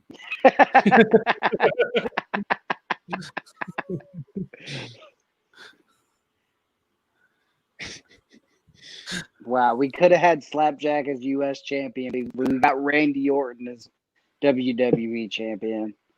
This is the I guess darkest night in compromise. WWE history. Oh, look, someone's yawning. No, I think their mouth is open. Ugh. All right. Well,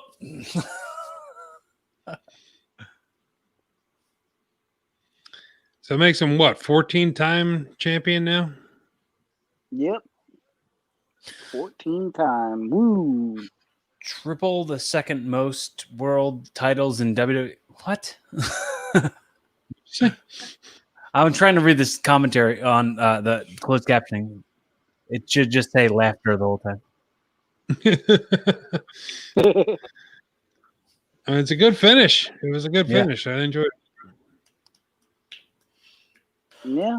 I still don't think it should be last, but No. what do I know? Mm-hmm.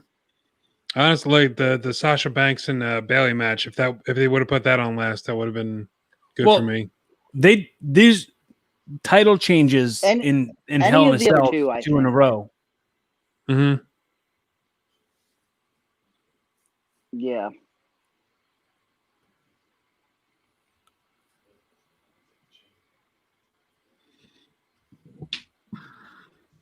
I mean, I'm like I said, I was hoping Randy Orton would take it home because what more could Drew McIntyre do with the title at this point? Yeah. Randy Orton is the kind of guy that, like, you know, you want to see someone chase to take it back off of him. Mm-hmm. Randy Orton's the type Drew of guy who grows on McIntyre's- trees. Yeah. What? But Drew McIntyre's just the guy who he's the champion. Cool, great, awesome. And then I was just saying that Randy Orton was the type of guy who grows on trees, but he doesn't. I mean, that was just something that Andrew Dice Clay used to say in that movie. Adventures of Fort. grew off of Bob Orton. Yeah. All right, man. Yeah, Hell in a that was Cell fun, 2020. Yeah, that was a good time. I enjoyed it. I enjoyed it. pay-per-view. Yeah. Yeah, there was a lot of good matches on there. It set up a lot of different things. So I'm looking forward to what's next, man. Build up the Survivor Series coming up next, so I'm for it. Yeah. All right, one guys. night a year where Raw and SmackDown collide in head-to-head competition. Oh yeah, man. Are they doing the brand warfare thing again? We'll see. Get ready to hear that every week. Well, thanks for having me on, guys. This Thanks was for fun. joining us. Sorry Yeah, for we have- swearing. Break somebody else's nose. Can't wait. All right, see you guys. All right, folks. Thanks Robbie for Rocky. listening or watching or however you consumed this watch along with us. And I hope that you all have a great night. Be fun, have safe, and keep evolving. Nice. See you guys next time. All right. See ya. All right. Bye. Bye. That about do it for this awesome podcast or whatever, the watch along, the live stream. We've been going for 4 hours. It's a pretty good live stream. People do way longer these days, so I don't know why. I think 4 hours is so impressive, but thank you guys very much for watching. Chris Key, you were commenting all night. The Keister, doing a great job. Thank you very much for sticking with us. Everybody that's watching, thank you very much for hanging out. We appreciate it. I had a great time. I had a great time watching with Corey Castle. Mark Hallbacher joined in for a little bit. Robbie Radke, haven't had that guy on the show for a long time. You might know him as Joe Kerr. But check out more stuff on my YouTube channel, tinyurl.com/YouTube, Rick Connor. Thank you for joining us. If you're watching on YouTube, if you're watching on Facebook, thank you very much. You can watch Corey Castle matches. You can watch Robbie Radke matches. You can watch even matches with me, Rick Connor, as Rick Feinberg and as Dr. Chung and all kinds of other gimmicks. You can check me out on this YouTube channel. Thank you very much for watching. Please comment and subscribe. Please, for the love of God, subscribe. I'm desperate for subscribers these days. So, yeah, thanks very much for checking us out. And we'll be back probably for Survivor Series. Maybe, if we're lucky enough, we'll be back for Halloween Havoc this coming Wednesday. So keep tuned to our social media, and we'll let you guys know. But thanks once again, and that'll be it. We're done. Take care.